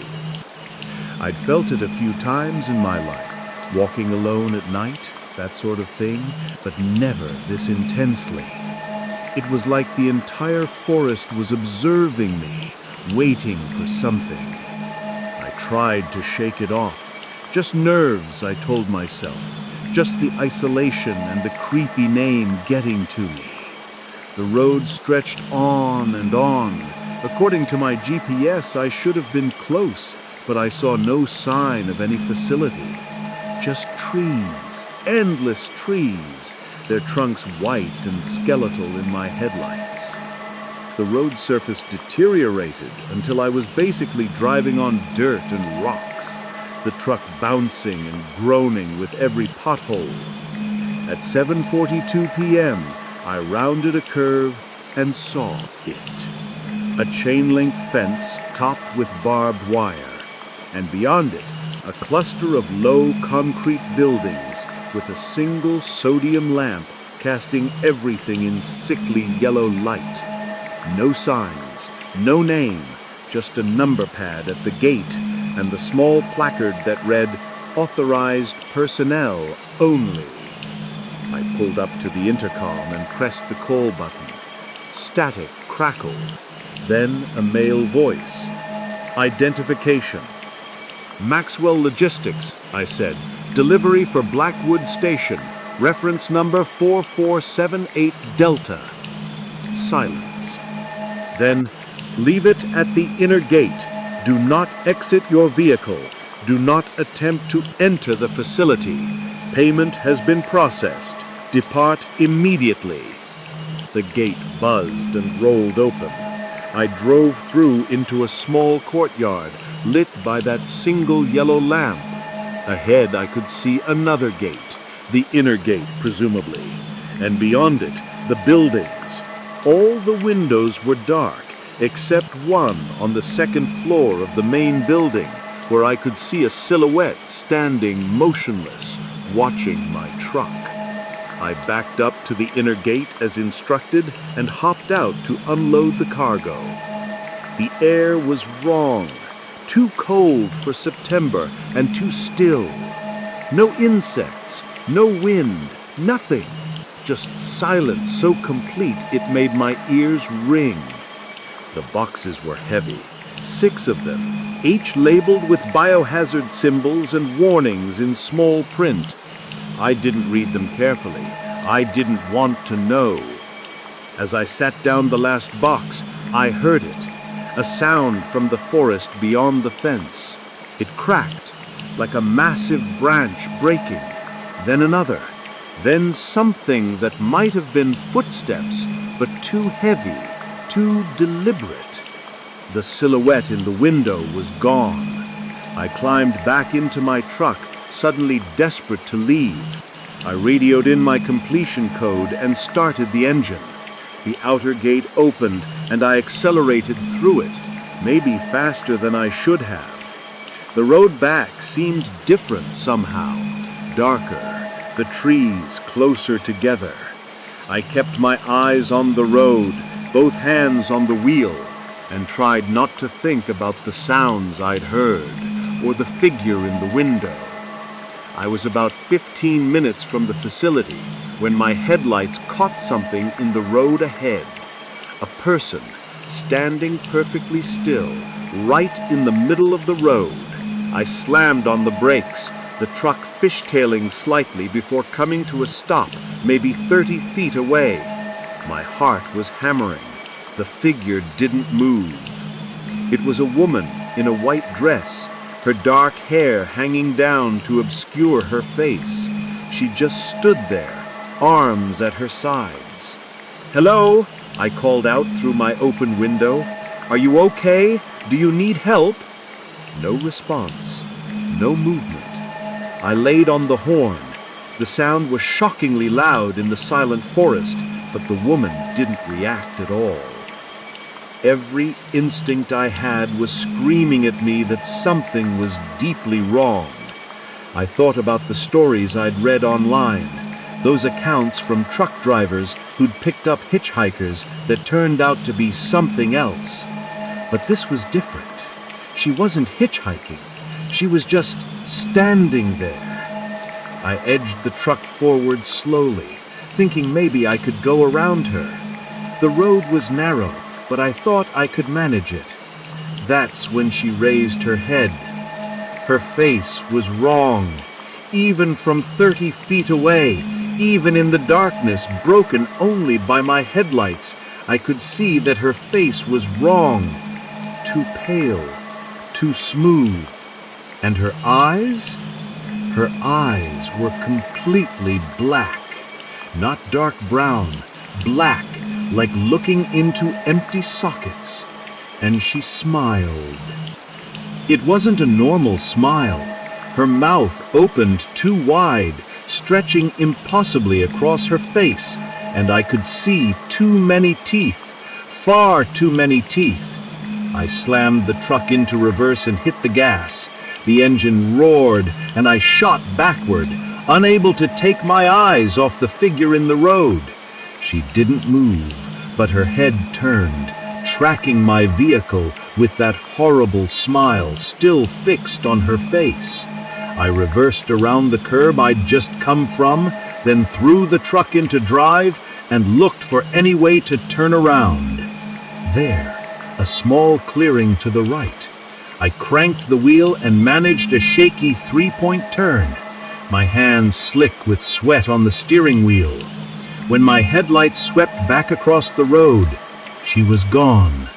I floored it, the truck's engine screaming as I raced back the way I'd come. The road seemed endless now, the trees a blur on either side. My chest was tight, my breath coming in quick gasps.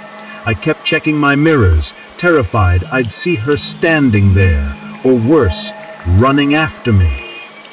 That's when I saw the other lights. In my side mirror, 2 pale white lights were moving through the forest, weaving between the trees, keeping pace with my truck. They weren't flashlights. They were too large, too bright, and they moved with an unnatural fluidity, bobbing and weaving, but never falling behind. I pressed harder on the gas. The speedometer climbed past 60, dangerously fast for this narrow, winding road. The lights stayed with me. Then ahead, I saw another figure in the road. This one was a man, in old-fashioned clothing, suspenders, a work shirt, boots. He stood with his back to me, head tilted at an odd angle. I swerved around him, the truck's right wheels leaving the road for a heart-stopping moment before I got it back under control. In my rearview mirror, I saw him turn, and like the woman, his face was wrong, dead, rotted. More figures appeared, a child in a torn school uniform standing at the roadside, watching me pass with hollow eyes, an elderly woman in a nightgown, her neck bent at an impossible angle, a young man in a police uniform, his chest torn open, mouth moving but producing no sound. They weren't walking, they were just appearing, blinking into existence between one moment and the next, always watching, always silent. The lights in the forest multiplied. Now there were dozens of them, forming a corridor on either side of the road. They pulsed in rhythm like breathing, and I realized with horror that they were leading me somewhere. I tried to remember my training, tried to think logically. This couldn't be real. Mass hallucination from carbon monoxide, bad food at lunch, a nightmare. But the steering wheel was solid in my hands. The engine's roar was real. The terror pumping through my veins was real. The road ahead opened into a wider area, a crossroads. In the center stood a massive dead tree, its branches reaching up like grasping fingers, and beneath it stood a crowd of figures, 20, maybe 30 of them, all with those wrong faces, those dead eyes, all staring at my approaching truck. I had no choice. I couldn't go back. I couldn't go around. The forest was too dense. I had to go through. I accelerated straight toward them, praying they'd move, praying they'd disappear like mirages.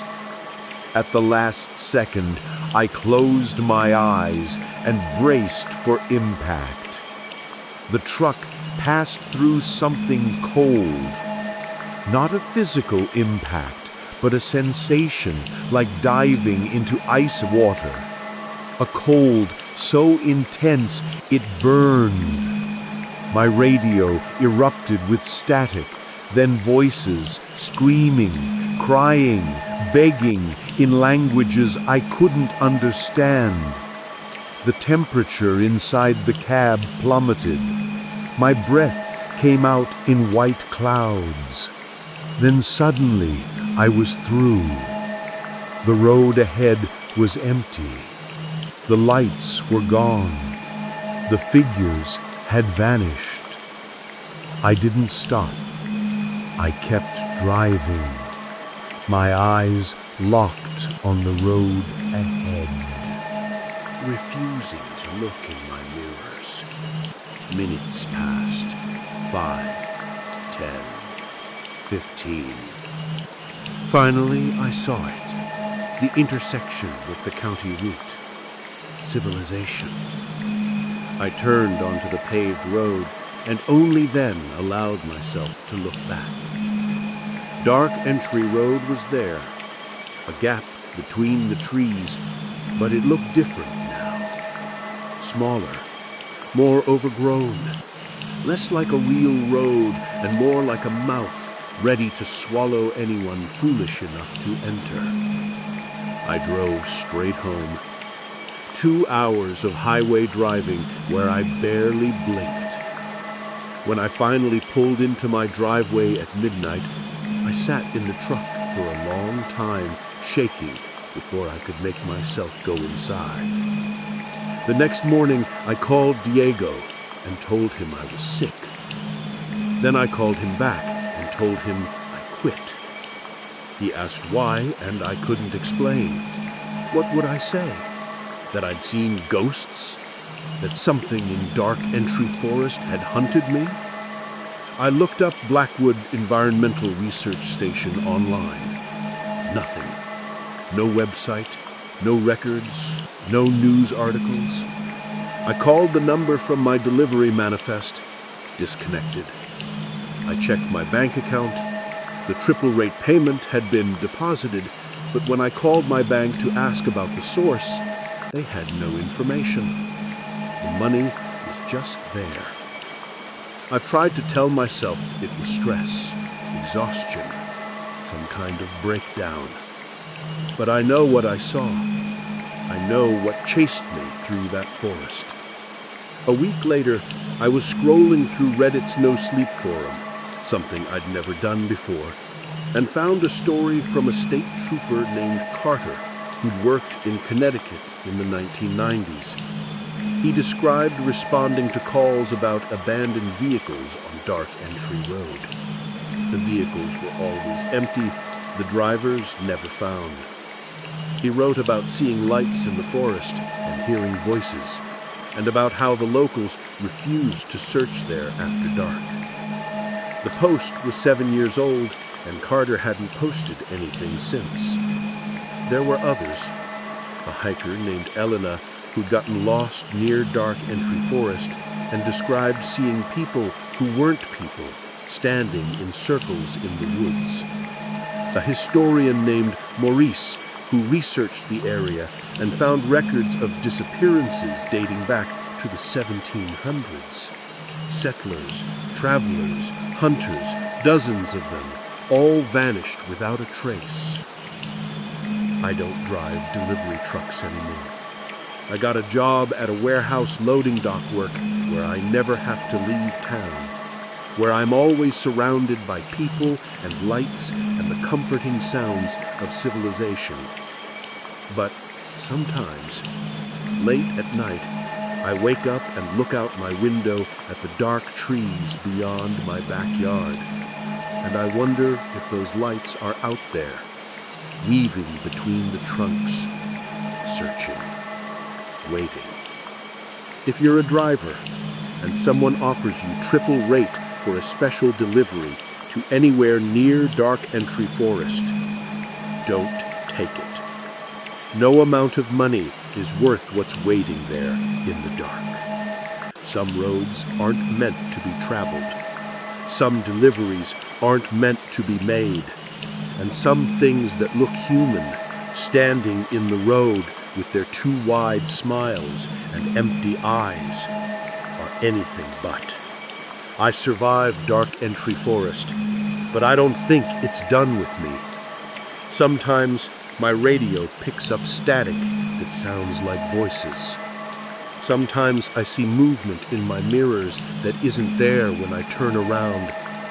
Sometimes, just as I'm falling asleep, I feel that cold again. That same burning cold I felt passing through the crowd at the crossroads. They let me leave that night, but I don't think they've let me go. If you're reading this and you've experienced something similar, leave a comment. I need to know I'm not alone. I need to know I'm not losing my mind. And if you're considering taking a late-night delivery job through a remote forest, remember my story. Remember what's waiting in the dark between the trees. Some places want to be found, and others want to keep you forever. I was assigned to Cabin 7, a weathered structure that housed 8 boys ranging from 13 to 16. The cabin's interior was sparse but functional. 4 bunk beds lined the walls with a single light bulb hanging from the center beam. The floorboards creaked ominously under our feet, and the windows were covered with fine mesh screens that did little to keep out the persistent mosquitoes.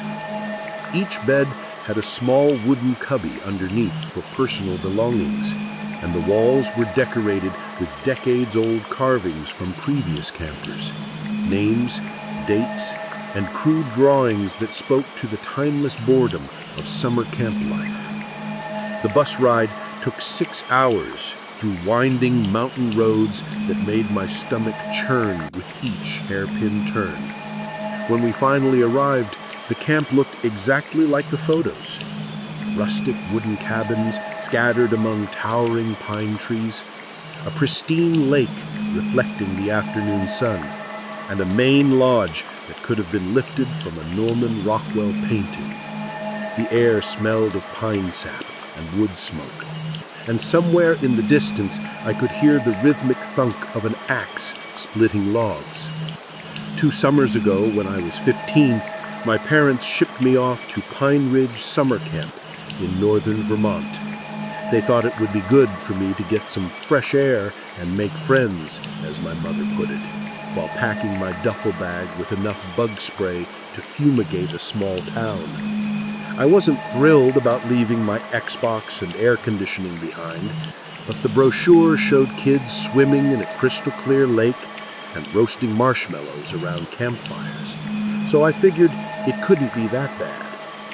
But then there was our assistant counselor, who introduced himself as Preston. He appeared to be in his early 20s, with an athletic build and an easy smile that didn't quite reach his eyes. He claimed to be from Texas, spoke with a slight drawl, and had an unsettling habit of staring just a little too long when he thought no one was looking. While Brett launched into an enthusiastic explanation of camp rules and activities, Preston stood in the shadows near the door, his gaze slowly scanning each of us like a predator evaluating potential prey. Our head counselor was a college sophomore named Brett, a lanky guy with sun-bleached hair who seemed genuinely excited about camp activities. He gathered us around for introductions that first evening, and I quickly sized up my cabin mates. There was Kevin, a quiet 13-year-old with thick glasses who kept a journal. Tyler, a stocky 14-year-old who boasted about his wrestling achievements. Danny. Something about Preston made my skin crawl from the very beginning, though I couldn't articulate why. Maybe it was the way he lingered too close when helping campers with their luggage, or how his voice dropped to an almost whisper when speaking one-on-one with the younger boys. He had a habit of placing his hand on shoulders that lasted just a beat too long, and his compliments always carried an uncomfortable undertone that made me want to step away.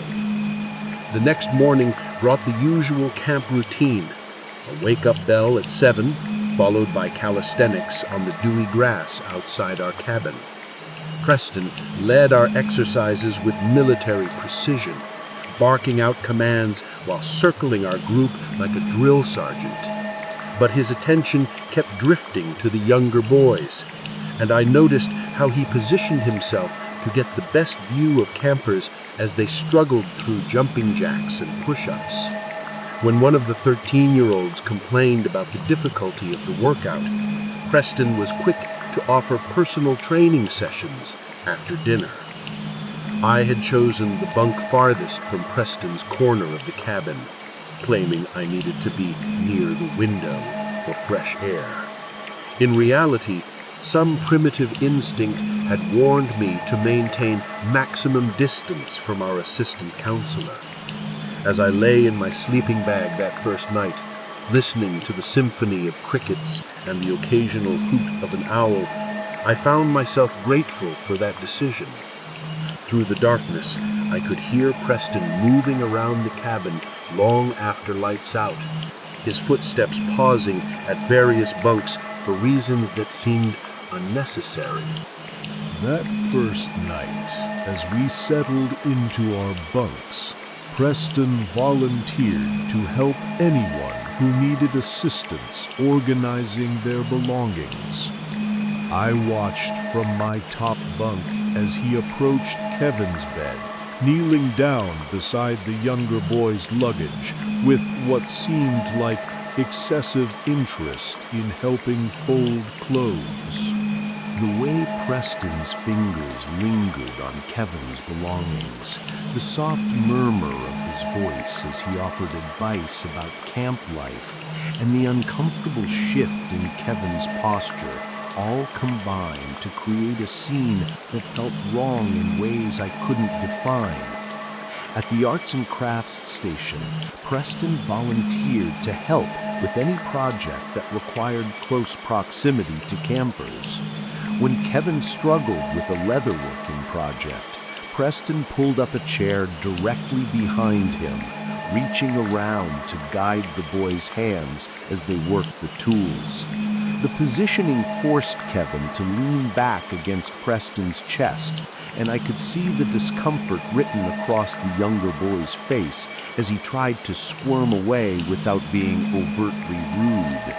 But Preston's behavior grew increasingly disturbing as the days passed. He had a way of inserting himself into situations where he had no business being present.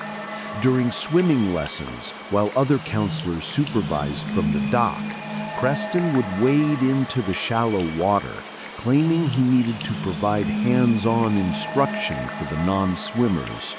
I watched him guide younger boys through basic strokes, his hands remaining on their bodies far longer than necessary, adjusting their form with touches that seemed more intimate than instructional. The first week at Pine Ridge passed in a blur of typical camp activities.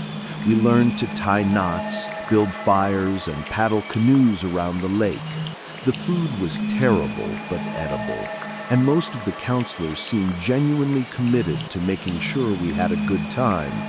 Brett organized evening activities like capture the flag and storytelling sessions. And during the day, we rotated through various stations, arts and crafts, swimming lessons, hiking, and wilderness survival skills. I began keeping track of Preston's movements in a small notebook I kept hidden in my sleeping bag. From my strategic position near the window, I could observe most of the cabin without being obvious about it. The most disturbing incidents occurred during our cabin's evening downtime. After lights out, when Brett had gone to the counselor's lounge for their nightly meeting, Preston would remain in the cabin under the guise of maintaining order. But instead of ensuring we were settling down for sleep, he would move from bunk to bunk, engaging in whispered conversations that lasted far too long.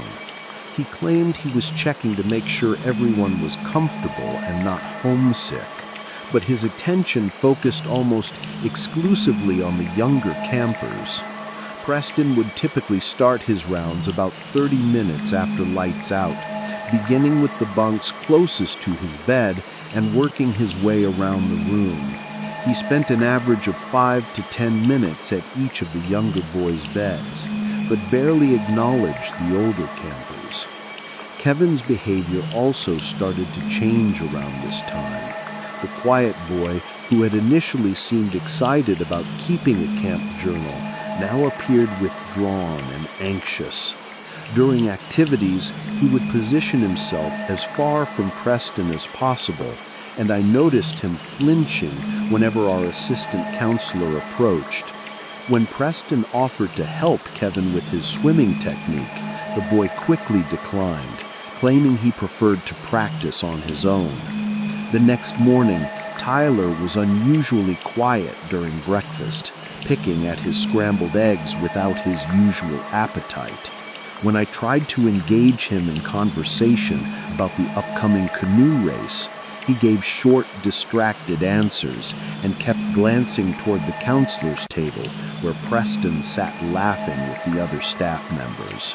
The contrast between Preston's jovial public persona and his nighttime behavior was becoming increasingly apparent, and I began to understand that I was witnessing something deeply wrong.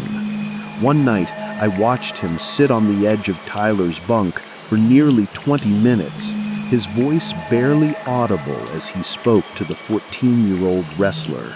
Tyler appeared to be pretending to sleep, but I could see the tension in his body, the way his breathing remained shallow and forced rather than the deep, rhythmic pattern of actual slumber. Preston's hand rested on what appeared to be Tyler's shoulder or back beneath the blanket, moving in small, rhythmic motions that made my stomach clench with revulsion. The other counselors seemed oblivious to Preston's inappropriate behavior, or perhaps they were deliberately overlooking warning signs they didn't want to acknowledge. Brett was focused on organizing activities and maintaining the camp's enthusiastic atmosphere. The other cabin counselors were college-aged kids, more interested in their summer jobs than protecting the campers under their care. Preston had positioned himself as the helpful, dedicated staff member who went above and beyond, making it difficult for anyone to question his motives without seeming paranoid or troublesome. But Preston was persistent and skilled at creating situations where refusal seemed difficult or rude. He volunteered for lunch duty, positioning himself at the serving line where he could interact with every camper. He offered extra helpings to his preferred targets, engaging them in conversation that delayed the line and forced more interaction. When Kevin tried to grab his tray and move on quickly, Preston would ask detailed questions about his meal preferences or camp activities, keeping the boy trapped in conversation while his hand remained on Kevin's shoulder or arm. Everything changed during the second week of camp. On a humid Tuesday that started like any other, we had spent the morning at the lake learning advanced swimming techniques, followed by lunch and an afternoon hike to a nearby waterfall. The temperature was pushing 90, and the humidity made every activity feel like we were moving through thick soup. By evening, everyone was exhausted and looking forward to the relative coolness that came after sunset. The moment Brett's footsteps faded into the distance, Preston's demeanor shifted noticeably. Gone was the jovial assistant counselor who cracked jokes and led enthusiastic cheers during meals. In his place stood someone with predatory focus, his eyes scanning our group with an intensity that made several of the younger boys shift uncomfortably in their seats. He announced that since it was such a hot night, he was instituting special cooling procedures that would help everyone sleep more comfortably.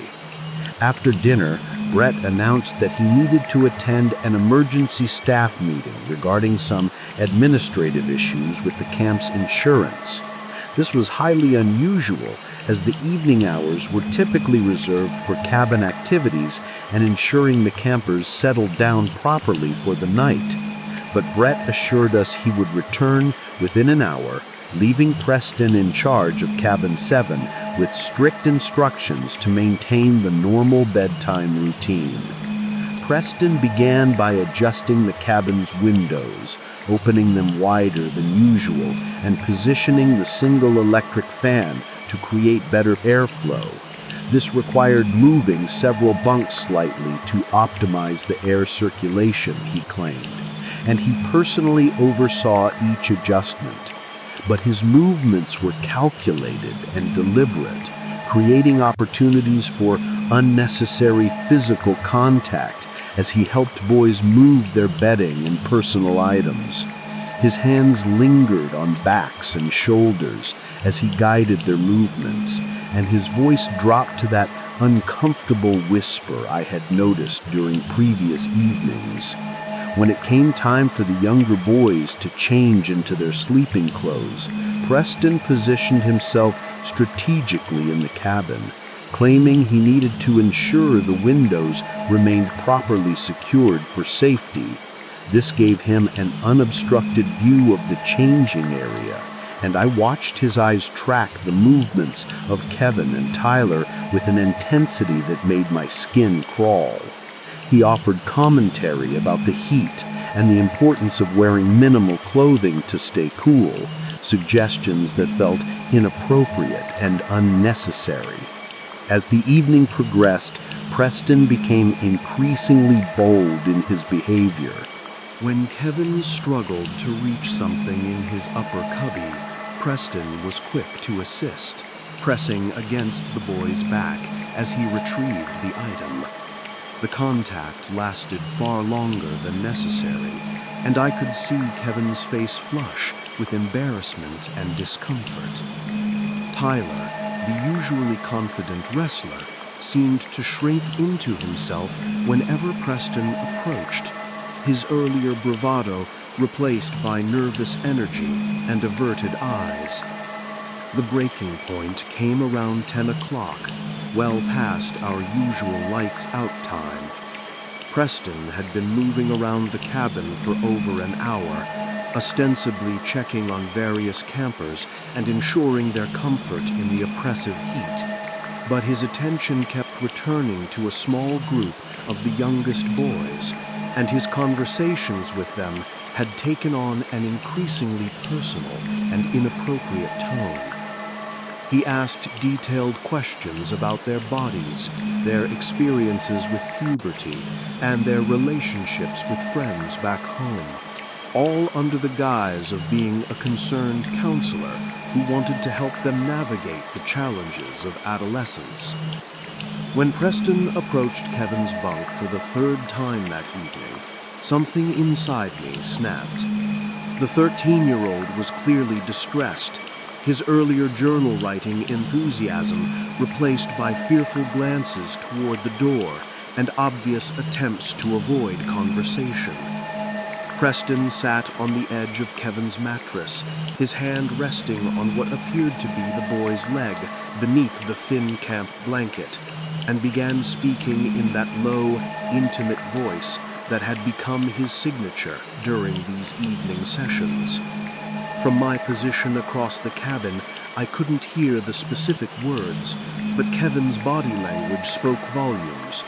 The boy had pressed himself against the wall as far as possible, while still remaining in his bed, his eyes wide and frightened in the dim light from the overhead bulb. Preston leaned closer, his voice becoming more insistent, and his hand moved in small motions beneath the blanket that made Kevin's breathing become rapid and shallow. I knew I had to do something, but confronting Preston directly seemed both dangerous and likely to make the situation worse for Kevin. Instead, I began making noise, rustling my sleeping bag, coughing loudly, and shifting around in my bunk as if I was having trouble sleeping. This forced Preston to pause his conversation and glance in my direction, breaking the intimate bubble he had created around Kevin's bed. "Everything okay over there?" Preston called out, his voice carrying a note of irritation at the interruption. "Just can't get comfortable in this heat," I replied, making my voice sound drowsy and innocent. "Maybe if we turned off the main light, it would be cooler." This suggestion created an opportunity for Kevin to escape the immediate situation by volunteering to reach the light switch, which was located near the door and far from Preston's position. The movement broke the spell, and Preston was forced to abandon his focused attention on the younger boy as the cabin plunged into relative darkness, illuminated only by moonlight filtering through the windows. The next morning brought no relief from the oppressive heat, but something else had changed in our cabin's atmosphere. Kevin barely spoke during breakfast, picking at his pancakes while staring blankly at his plate. Tyler was equally withdrawn, the confident wrestler replaced by a nervous boy who jumped at sudden sounds and avoided eye contact with anyone.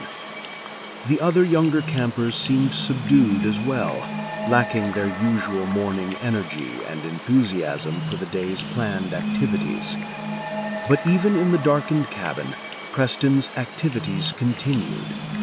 I heard him moving around for another hour, the floorboards creaking as he visited various bunks. Whispered conversations continued, though they were harder to track without visual confirmation. Several times I heard muffled sounds that could have been sobbing, though they were so quiet I couldn't be certain of their source or meaning. Preston, meanwhile, appeared refreshed and energetic, greeting everyone with his characteristic smile and enthusiastic commentary about the upcoming day. He had returned to his public persona of the dedicated counselor, organizing our breakfast line efficiently and engaging in cheerful banter with the other staff members. But I noticed how his eyes continued to track the movements of specific campers, and how he positioned himself to maintain visual contact with his preferred targets throughout the meal. The swimming activities that morning provided Preston with another opportunity to exercise inappropriate supervision. While Brett worked with the advanced swimmers on diving techniques, Preston volunteered to assist the beginners in the shallow end of the lake. This gave him license to provide hands-on instruction that involved extensive physical contact with the younger boys. I watched from the dock as he guided them through basic strokes, his hands remaining on their bodies far longer than necessary, adjusting their form with touches that seemed more intimate than educational. Kevin had become particularly reluctant to participate in swimming lessons, claiming he felt sick and asking to sit out the activity. But Preston was insistent that the fresh lake water would help him feel better.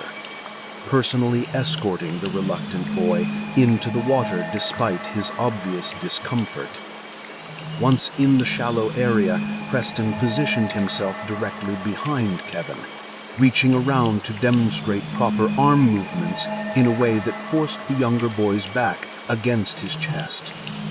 Brett had returned from his emergency meeting, but he seemed distracted and overwhelmed with whatever administrative issues had required his attention. He announced that the camp's insurance company was requiring additional safety inspections of all facilities, which would necessitate several evening meetings with state officials over the coming week. This meant more opportunities for Preston to be left in charge of our cabin during the crucial evening hours when his inappropriate behavior typically escalated.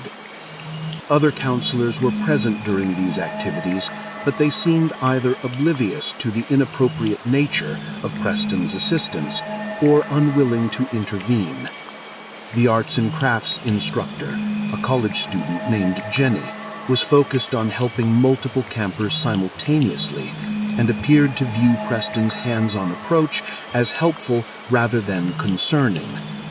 When Kevin attempted to move his chair away from Preston, claiming he needed more workspace, Preston simply moved his own chair to maintain the close contact. The scene was disturbing enough that several other campers began to notice and comment. Danny, the oldest boy in our cabin, made a joke about Preston being overly helpful, but there was an edge to his voice that suggested he was also uncomfortable with what he was witnessing. Tyler, despite his own apparent issues with Preston, attempted to intervene by suggesting that Kevin might learn better by watching from the dock first, but Preston dismissed the suggestion with a laugh and continued his inappropriate instruction. As the day progressed, Preston's behavior became increasingly bold and concerning. During the afternoon craft session, he volunteered to help with any projects that required one-on-one guidance. When Kevin struggled with a wood carving assignment, Preston pulled his chair directly behind the boy, reaching around to guide his hands as they worked with the sharp tools. The positioning was unnecessarily intimate, forcing Kevin to lean back against Preston's body while their hands remained intertwined around the carving knife. The most disturbing incident of that day occurred during our afternoon rest period. The oppressive heat had prompted Brett to institute a mandatory quiet time in the cabins during which campers were supposed to read, write in journals, or simply rest before the evening activities. Brett retired to the counselor's lounge to review the next day's schedule, again leaving Preston as the sole supervisor of our cabin.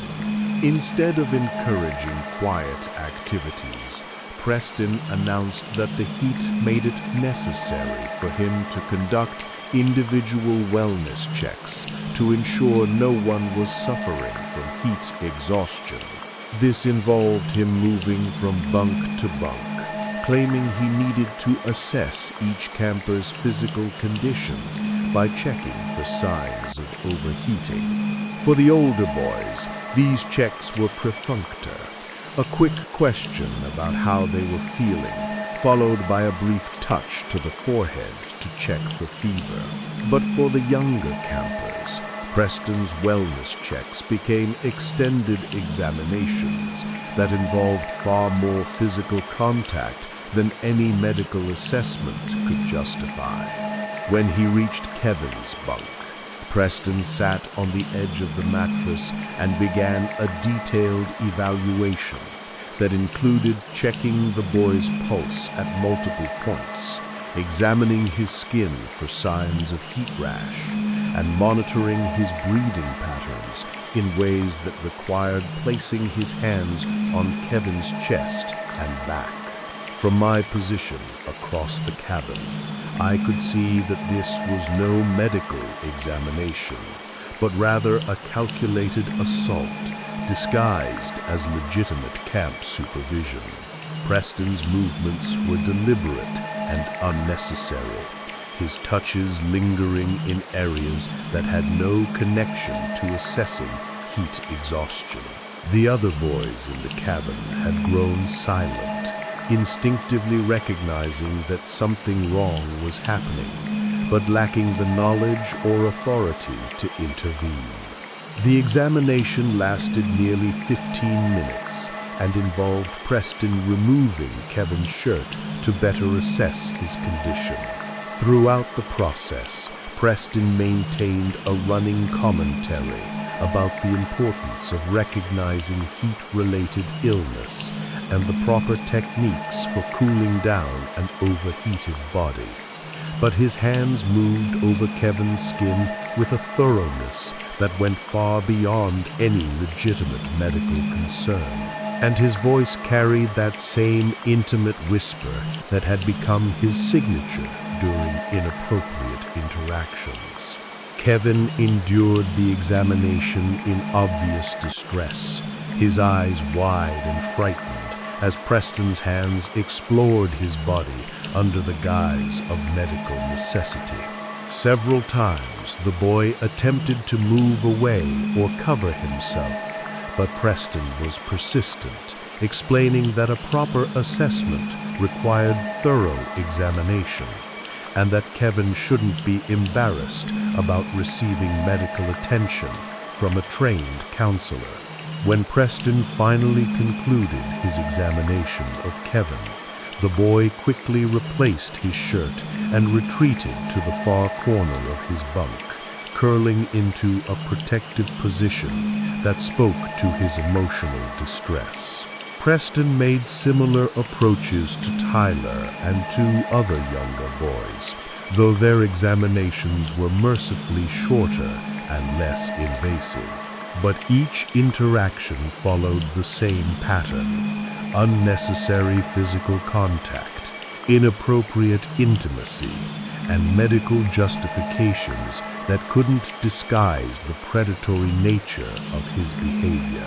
As dinner concluded and we returned to our cabin for the evening, Preston's excitement was barely contained. He spoke more rapidly than usual, his movements sharp and purposeful as he organized the evening routine. He announced that the continued heat wave necessitated another round of special accommodations to ensure everyone could sleep comfortably. This involved rearranging bunks again, adjusting windows and fans, and creating what he claimed was optimal airflow throughout the cabin. That evening marked the 3rd consecutive night that Brett would be absent for emergency meetings. The pattern had become clear. Preston was systematically arranging to have unsupervised access to our cabin during the crucial hours when his inappropriate behavior typically occurred. Whether he was manipulating the administrative crisis or simply taking advantage of it, the result was the same: extended periods of time alone with vulnerable campers and no oversight from other staff members. As the evening progressed, Preston's behavior became more aggressive and desperate. The pretense of medical examinations and wellness checks gave way to increasingly inappropriate physical contact that he justified through various camp-related explanations. He claimed that the younger boys needed instruction in proper sleep positions to prevent heat-related discomfort, demonstrations that required him to physically manipulate their bodies while they lay in their bunks. But the rearrangements seemed designed to isolate the younger boys in a corner of the cabin, where Preston could focus his attention without interference from the older campers. Kevin's bunk was moved closest to Preston's counselor's station, followed by Tyler and 2 13-year-olds whose names I've deliberately forgotten. The positioning created a natural barrier between Preston's target area and the rest of us, allowing him to conduct his evening activities with greater privacy. Kevin had become almost catatonic, responding to Preston's attention with glassy compliance that spoke to psychological trauma rather than willing participation. The boy who had arrived at camp excited about keeping a journal and learning new skills had been reduced to a frightened shadow of his former self. His journal lay abandoned in his cubby, its pages blank since the night of Preston's first intensive examination. Tyler's response was different, but equally disturbing. The confident wrestler had become hyper-vigilant, his eyes constantly tracking Preston's movements around the cabin. But his athletic background seemed to be a particular target for Preston's attention, with our assistant counselor frequently commenting on Tyler's physical development and muscle tone in ways that were clearly inappropriate. Preston had begun timing his evening rounds to coincide with Tyler's preparation for sleep, offering unsolicited advice about athletic performance and body development that created opportunities for unwanted physical contact. The breaking point came when Preston announced that he needed to conduct a special orientation session for the younger campers to help them better adapt to the camp environment. This session would take place in the counselor's corner of the cabin, away from the main sleeping area, and would involve individual consultations with each of the boys under 16. The older campers were instructed to remain in their bunks and engage in quiet activities while the orientation was conducted. I watched in horror as Preston called Kevin over first, directing him to sit on the counselor's bunk while they discussed adaptation strategies for dealing with homesickness and camp anxiety. But the conversation quickly devolved into inappropriate personal questions about Kevin's body, his experiences with physical development, and his relationships with family members. Preston's hands remained in constant contact with the boy throughout the conversation, ostensibly offering comfort and reassurance, but actually engaging in systematic grooming behavior. When Tyler was called for his orientation session, I could see the teenager's internal struggle between his natural athletic confidence and his growing fear of Preston's attention. Tyler attempted to maintain a casual, unafraid demeanor, but his voice cracked as he answered Preston's increasingly personal questions. Preston positioned himself directly beside Tyler on the narrow counselor bunk, their bodies pressed together in a way that left no doubt about the inappropriate nature of the interaction. He claimed he was teaching them breathing exercises for anxiety, muscle relaxation techniques for better sleep, and confidence-building exercises that required trust and physical cooperation. But every technique involved inappropriate touching and positioned Preston in ways that gave him access to the boys' bodies under the guise of legitimate camp counseling. The orientation sessions with the other younger boys followed similar patterns, each lasting between 20 and 30 minutes and involving extensive physical contact that Preston justified through various counseling techniques. By midnight, Preston had concluded his orientation sessions and announced that the younger boys needed additional cooling measures due to the extreme heat. This involved him moving from bunk to bunk, ostensibly adjusting their bedding and sleepwear to prevent overheating. but his actions were clearly designed to provide opportunities for continued inappropriate contact under the cover of darkness and the pretense of medical necessity. I lay in my bunk feeling helpless and complicit, knowing that terrible things were happening just a few feet away, but lacking any clear avenue for intervention. Preston had created a system where resistance seemed impossible, and where speaking out would likely result in retaliation against the victims rather than protection for them. The isolation of the camp environment, the authority structure that positioned counselors as unquestionable figures, and Preston's skill at manipulating situations to his advantage had created a perfect storm for predatory behavior.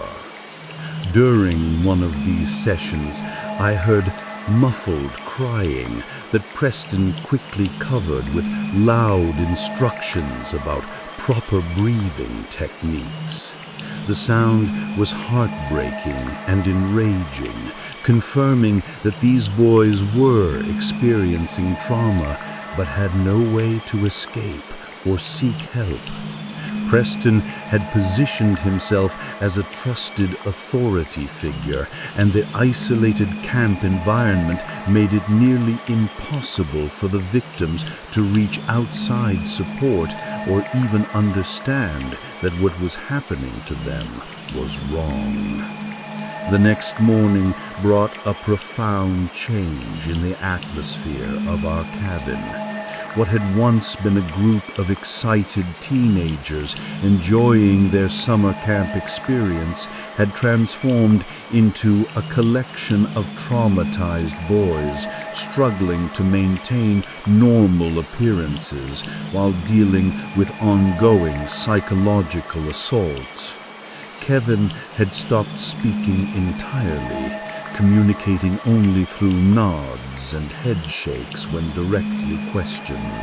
Tyler had developed a nervous tic, constantly checking over his shoulder and jumping at unexpected sounds.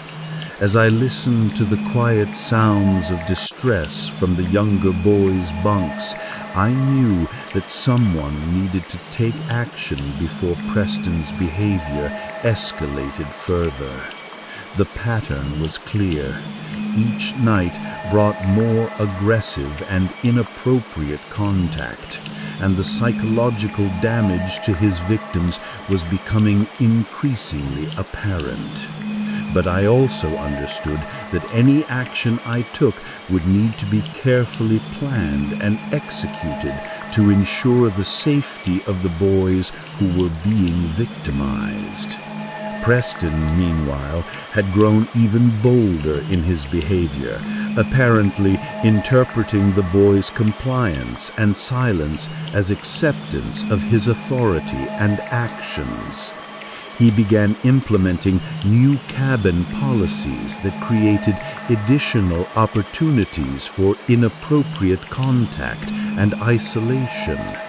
Morning wake-up procedures now included individual physical assessments to ensure everyone had slept well and wasn't suffering from heat-related fatigue.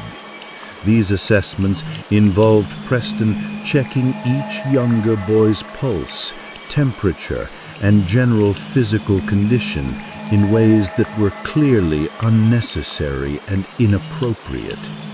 But the situation had become desperate enough that inaction was no longer an option. Kevin's psychological state was deteriorating rapidly, and I feared that the trauma he was experiencing might have permanent consequences if it continued much longer. Tyler was showing signs of severe anxiety and depression that interfered with his ability to participate in normal camp activities.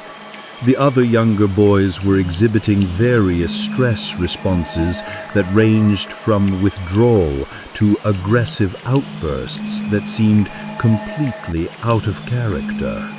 Brett remained overwhelmed with administrative duties, now meeting with state officials every evening to address the insurance crisis that seemed to grow more complex each day. His absence had become routine, and Preston had effectively assumed complete control over our cabin's evening and nighttime hours. The other counselors were dealing with their own administrative burdens and seemed relieved that Preston was willing to handle the additional supervisory responsibilities. I had spent the previous night planning potential courses of action, each of which carried significant risks and uncertain outcomes. Confronting Preston directly could result in retaliation against his victims and might simply force him to become more secretive rather than stopping his behavior. Reporting his actions to Brett or other camp officials required evidence that would be difficult to obtain and might not be believed given Preston's reputation as a dedicated counselor. And any attempt to contact outside authorities would be nearly impossible given the camp's remote location and limited communication access. My decision came during that morning's swimming lesson when I witnessed Preston's most blatant assault yet. While Brett worked with advanced swimmers on the far side of the lake, Preston had taken the beginners to a secluded cove that was hidden from view by overhanging branches.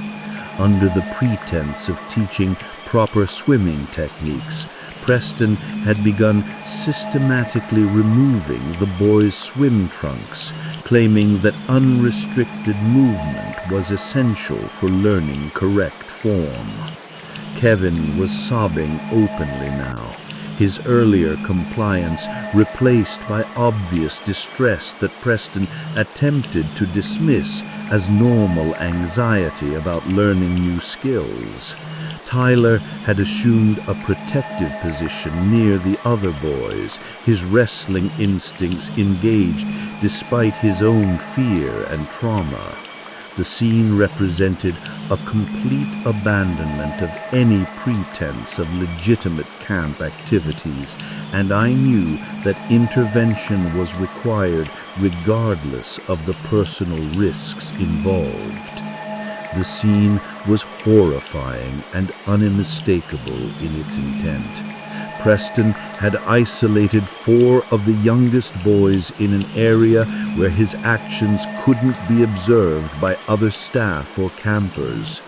He was methodically undressing them while maintaining his characteristic whisper of instruction and encouragement. The boys stood in the shallow water, naked and clearly terrified, while Preston positioned himself to have unrestricted access to their bodies under the guise of swimming instruction. But my intervention had clearly angered Preston, and I could see the calculation in his eyes as he assessed the threat I represented to his activities. For the remainder of the day, he watched me with undisguised hostility, looking for opportunities to retaliate or neutralize my interference. During lunch, he made several comments about campers who didn't respect authority and the consequences that awaited those who caused trouble for camp staff. His message was clear.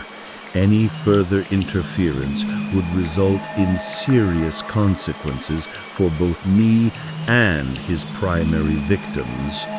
That afternoon, I made the decision to attempt contact with outside authorities despite the significant obstacles involved.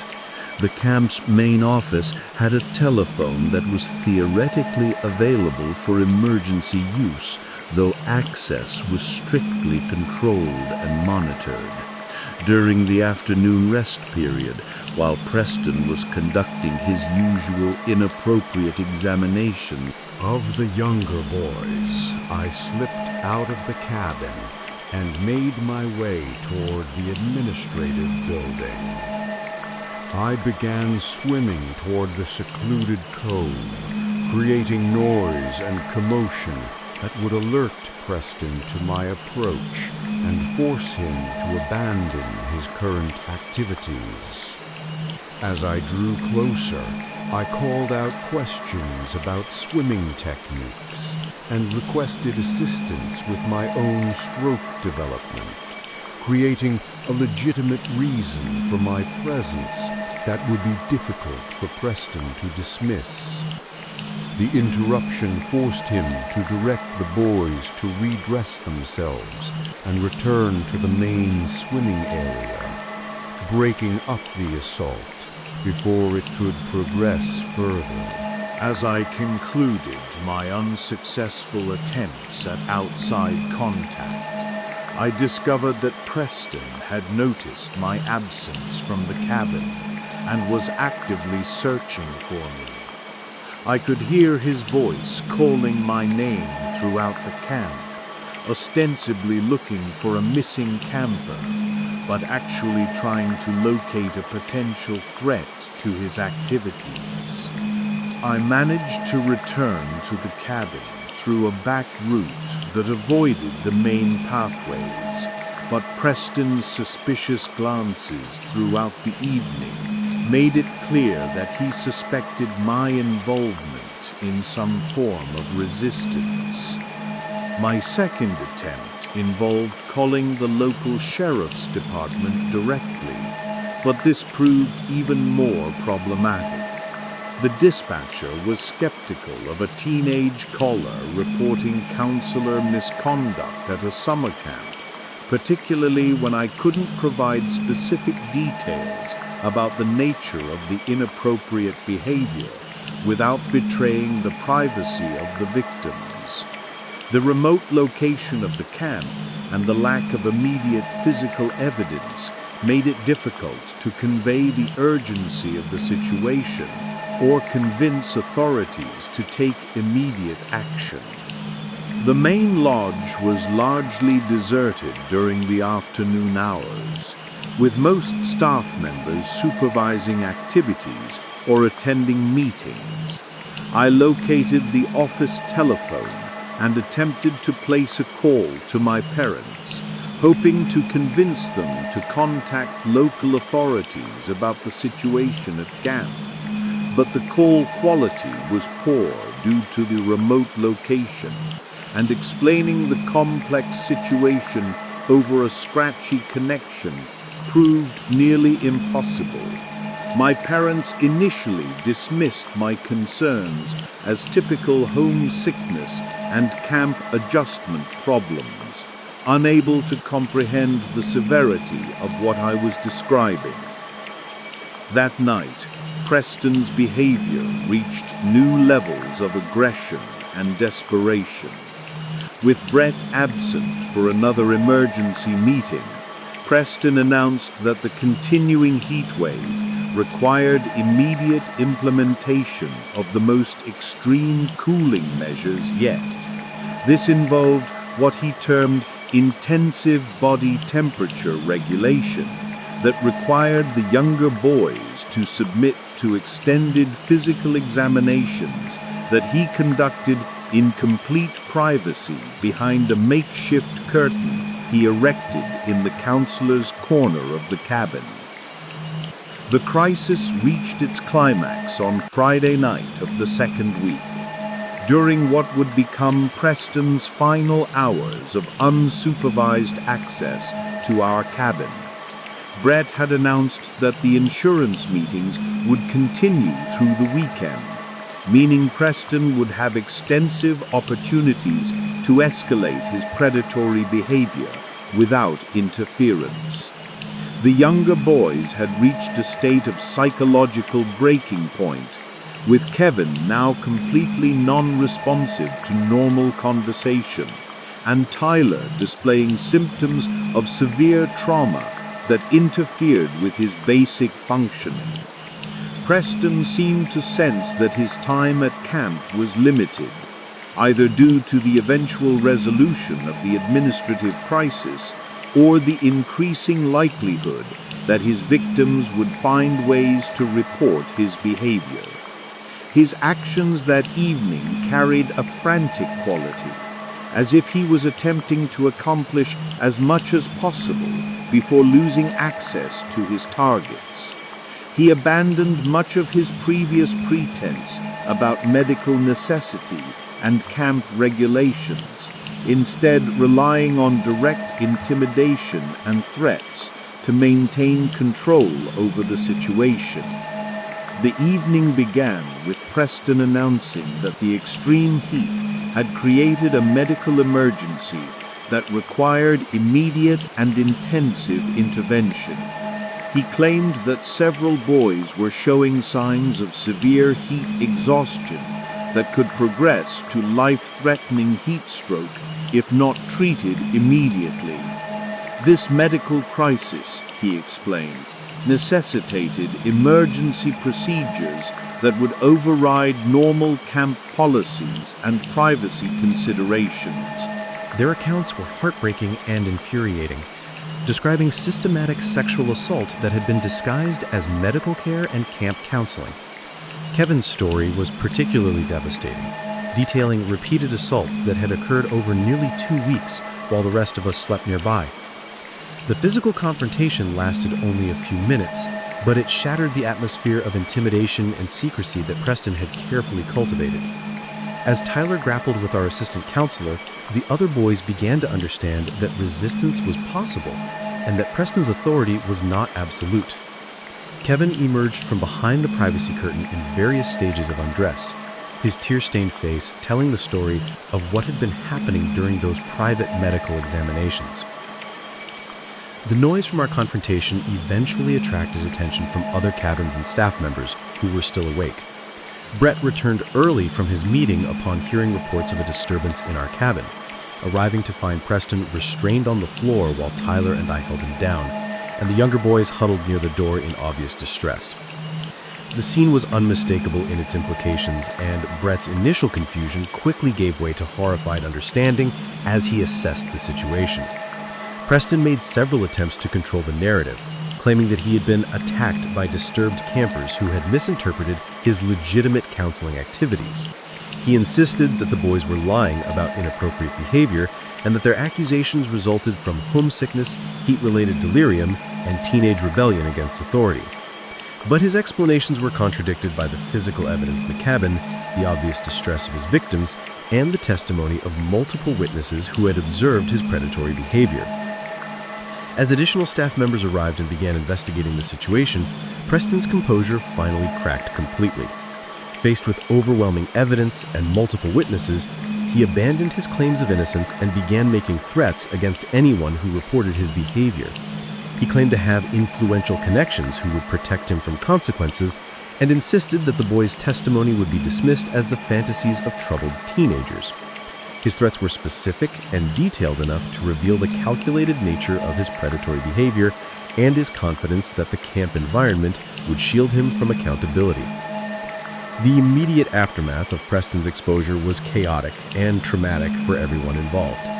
Camp officials called local law enforcement and emergency medical services to respond to what had become a clear case of child sexual abuse.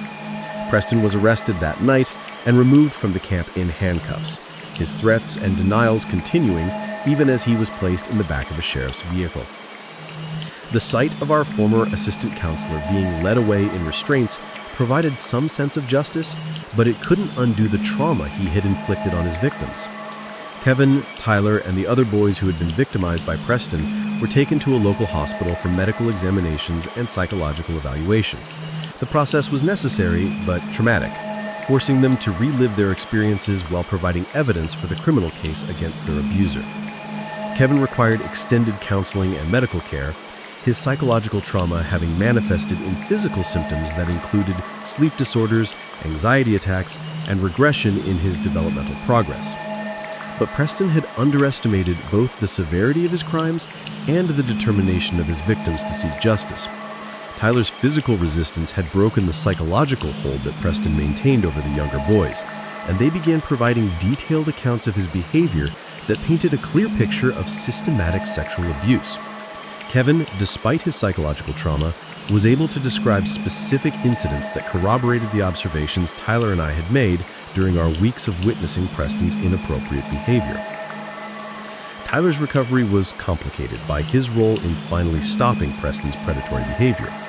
While he took pride in his physical resistance and the protection he had provided to the other victims, he also struggled with guilt about not acting sooner and anger about the failure of camp officials to recognize and prevent the abuse.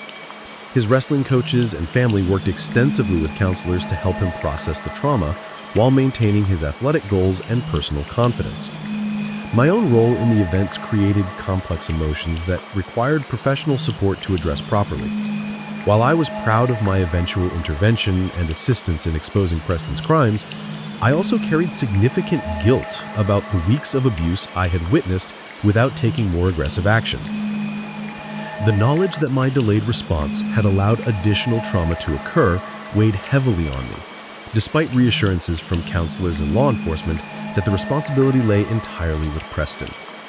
The investigation into Preston's background revealed a disturbing pattern of predatory behavior that extended far beyond his actions at Pine Ridge Summer Camp. Law enforcement discovered that he had used false credentials to obtain his position at the camp, claiming counseling experience and training that he did not possess. His real name was not Preston, and his claimed background from Texas was completely fabricated. He was actually a registered sex offender from another state who had violated his parole by traveling to Vermont and assuming a false identity to gain access to potential victims. Pine Ridge Summer Camp faced serious legal and financial consequences for their failure to properly screen Preston's background and protect the campers under their care. The criminal case against Preston proceeded rapidly due to the overwhelming evidence and multiple victim testimonies. He ultimately pleaded guilty to numerous charges of child sexual abuse, assault, and identity fraud in exchange for a lengthy prison sentence that would keep him away from potential victims for decades. The plea agreement spared his victims from having to testify in open court, though several chose to provide victim impact statements that detailed the ongoing effects of his abuse on their lives and development. For Kevin, Tyler, and the other boys who survived Preston's abuse, the road to recovery was long and difficult. Each required extensive counseling and support to process the trauma and develop healthy coping mechanisms. Kevin's family moved to a different state to provide him with a fresh start and access to specialized treatment programs. Tyler continued his wrestling career but required ongoing therapy to address the anxiety and trust issues that resulted from his victimization. His wrestling coaches and family worked extensively with counselors to help him process the trauma while maintaining his athletic goals and personal confidence. My own role in the events created complex emotions that required professional support to address properly. While I was proud of my eventual intervention and assistance in exposing Preston's crimes, I also carried significant guilt about the weeks of abuse I had witnessed without taking more aggressive action. The knowledge that my delayed response had allowed additional trauma to occur weighed heavily on me, despite reassurances from counselors and law enforcement that the responsibility lay entirely with Preston. The investigation into Preston's background revealed a disturbing pattern of predatory behavior that extended far beyond his actions at Pine Ridge Summer Camp. Law enforcement discovered that he had used false credentials to obtain his position at the camp, claiming counseling experience and training that he did not possess. His real name was not Preston, and his claimed background from Texas was completely fabricated. He was actually a registered sex offender from another state who had violated his parole by traveling to Vermont and assuming a false identity to gain access to potential victims. Pine Ridge Summer Camp faced serious legal and financial consequences for their failure to properly screen Preston's background and protect the campers under their care. The criminal case against Preston proceeded rapidly due to the overwhelming evidence and multiple victim testimonies.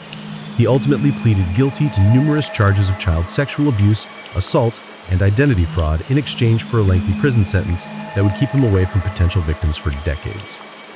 The plea agreement spared his victims from having to testify in open court, though several chose to provide victim impact statements that detailed the ongoing effects of his abuse on their lives and development. For Kevin, Tyler, and the other boys who survived Preston's abuse, the road to recovery was long and difficult. Each required extensive counseling and support to process the trauma and develop healthy coping mechanisms. Kevin's family moved to a different state to provide him with a fresh start and access to specialized treatment programs. Tyler continued his wrestling career but required ongoing therapy to address the anxiety and trust issues that resulted from his victimization. His wrestling coaches and family worked extensively with counselors to help him process the trauma while maintaining his athletic goals and personal confidence. My own role in the events created complex emotions that required professional support to address properly. While I was proud of my eventual intervention and assistance in exposing Preston's crimes, I also carried significant guilt about the weeks of abuse I had witnessed without taking more aggressive action. The knowledge that my delayed response had allowed additional trauma to occur weighed heavily on me, despite reassurances from counselors and law enforcement that the responsibility lay entirely with Preston. The investigation into Preston's background revealed a disturbing pattern of predatory behavior that extended far beyond his actions at Pine Ridge Summer Camp. Law enforcement discovered that he had used false credentials to obtain his position at the camp, claiming counseling experience and training that he did not possess. His real name was not Preston, and his claimed background from Texas was completely fabricated. He was actually a registered sex offender from another state who had violated his parole by traveling to Vermont and assuming a false identity to gain access to potential victims. Pine Ridge Summer Camp faced serious legal and financial consequences for their failure to properly screen Preston's background and protect the campers under their care. The criminal case against Preston proceeded rapidly due to the overwhelming evidence and multiple victim testimonies. He ultimately pleaded guilty to numerous charges of child sexual abuse, assault, and identity fraud in exchange for a lengthy prison sentence that would keep him away from potential victims for decades. The plea agreement spared his victims from having to testify in open court, though several chose to provide victim impact statements that detailed the ongoing effects of his abuse on their lives and development. For Kevin, Tyler, and the other boys who survived Preston's abuse, the road to recovery was long and difficult. Each required extensive counseling and support to process the trauma and develop healthy coping mechanisms. Kevin's family moved to a different state to provide him with a fresh start and access to specialized treatment programs. Tyler continued his wrestling career, but required ongoing therapy to address the anxiety and trust issues that resulted from his victimization. The camp's insurance coverage proved inadequate for the lawsuits filed by victims' families, and the facility ultimately closed permanently after the summer session concluded.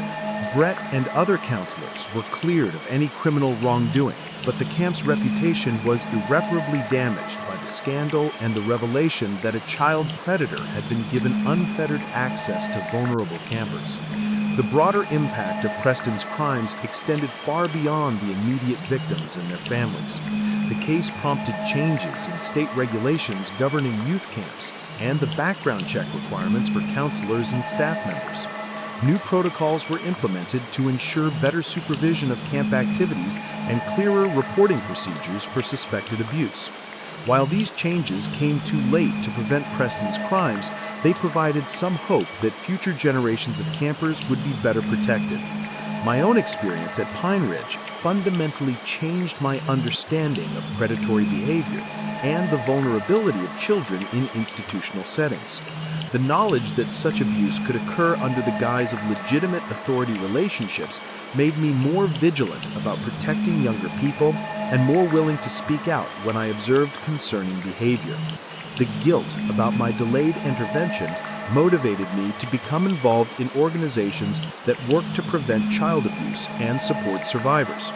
The courage shown by Tyler in finally resisting Preston's abuse and by Kevin in providing testimony despite his trauma demonstrated the resilience that children can display even in the most difficult circumstances.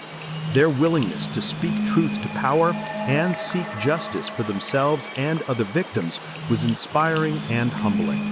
The experience taught me that sometimes the most important thing we can do is simply refuse to remain silent when we witness injustice, even when speaking out carries personal risks. The memory of that summer remains vivid and disturbing more than 2 years later. The knowledge that children can be systematically victimized by trusted authority figures, while other adults remain oblivious or unwilling to intervene, is a sobering reminder of how predators exploit institutional power structures. Preston's crimes were enabled not just by his own calculated manipulation, but by a camp environment that prioritized convenience and cost-cutting over child protection. Preston's conviction and imprisonment provided legal justice, but the psychological and emotional consequences of his crimes continue to affect his victims and their families. The experience serves as a permanent reminder that vigilance and courage are required to protect vulnerable people from those who would exploit positions of trust and authority. While the immediate crisis was resolved, the broader responsibility to prevent such abuse requires ongoing commitment from institutions, families, and individuals who refuse to allow predatory behavior to continue unchallenged. Today, as I reflect on those terrifying weeks at Pine Ridge Summer Camp, I am grateful for the strength shown by Preston's victims and the ultimate triumph of justice over predatory behavior. But I am also haunted by the knowledge of how easily such abuse can occur, and how many children may be suffering in silence while trusted adults failed to recognize or respond to the warning signs. The responsibility to protect children is one that belongs to all of us, and Preston's crimes stand as a stark reminder of what happens when that responsibility is abandoned or ignored. Thank you so much for watching. If you enjoyed this video, please consider giving it a thumbs up and subscribing to the channel. Your support means the world to us. Unfortunately, the channel is going through a tough time right now, and we really need your help to keep creating content that you love. If you can, please share our videos with your friends and family and leave a comment to let us know what you think. Every little bit helps and keeps us motivated to bring you more great content. Thanks again for being part of our community, and we hope to see you in the next video.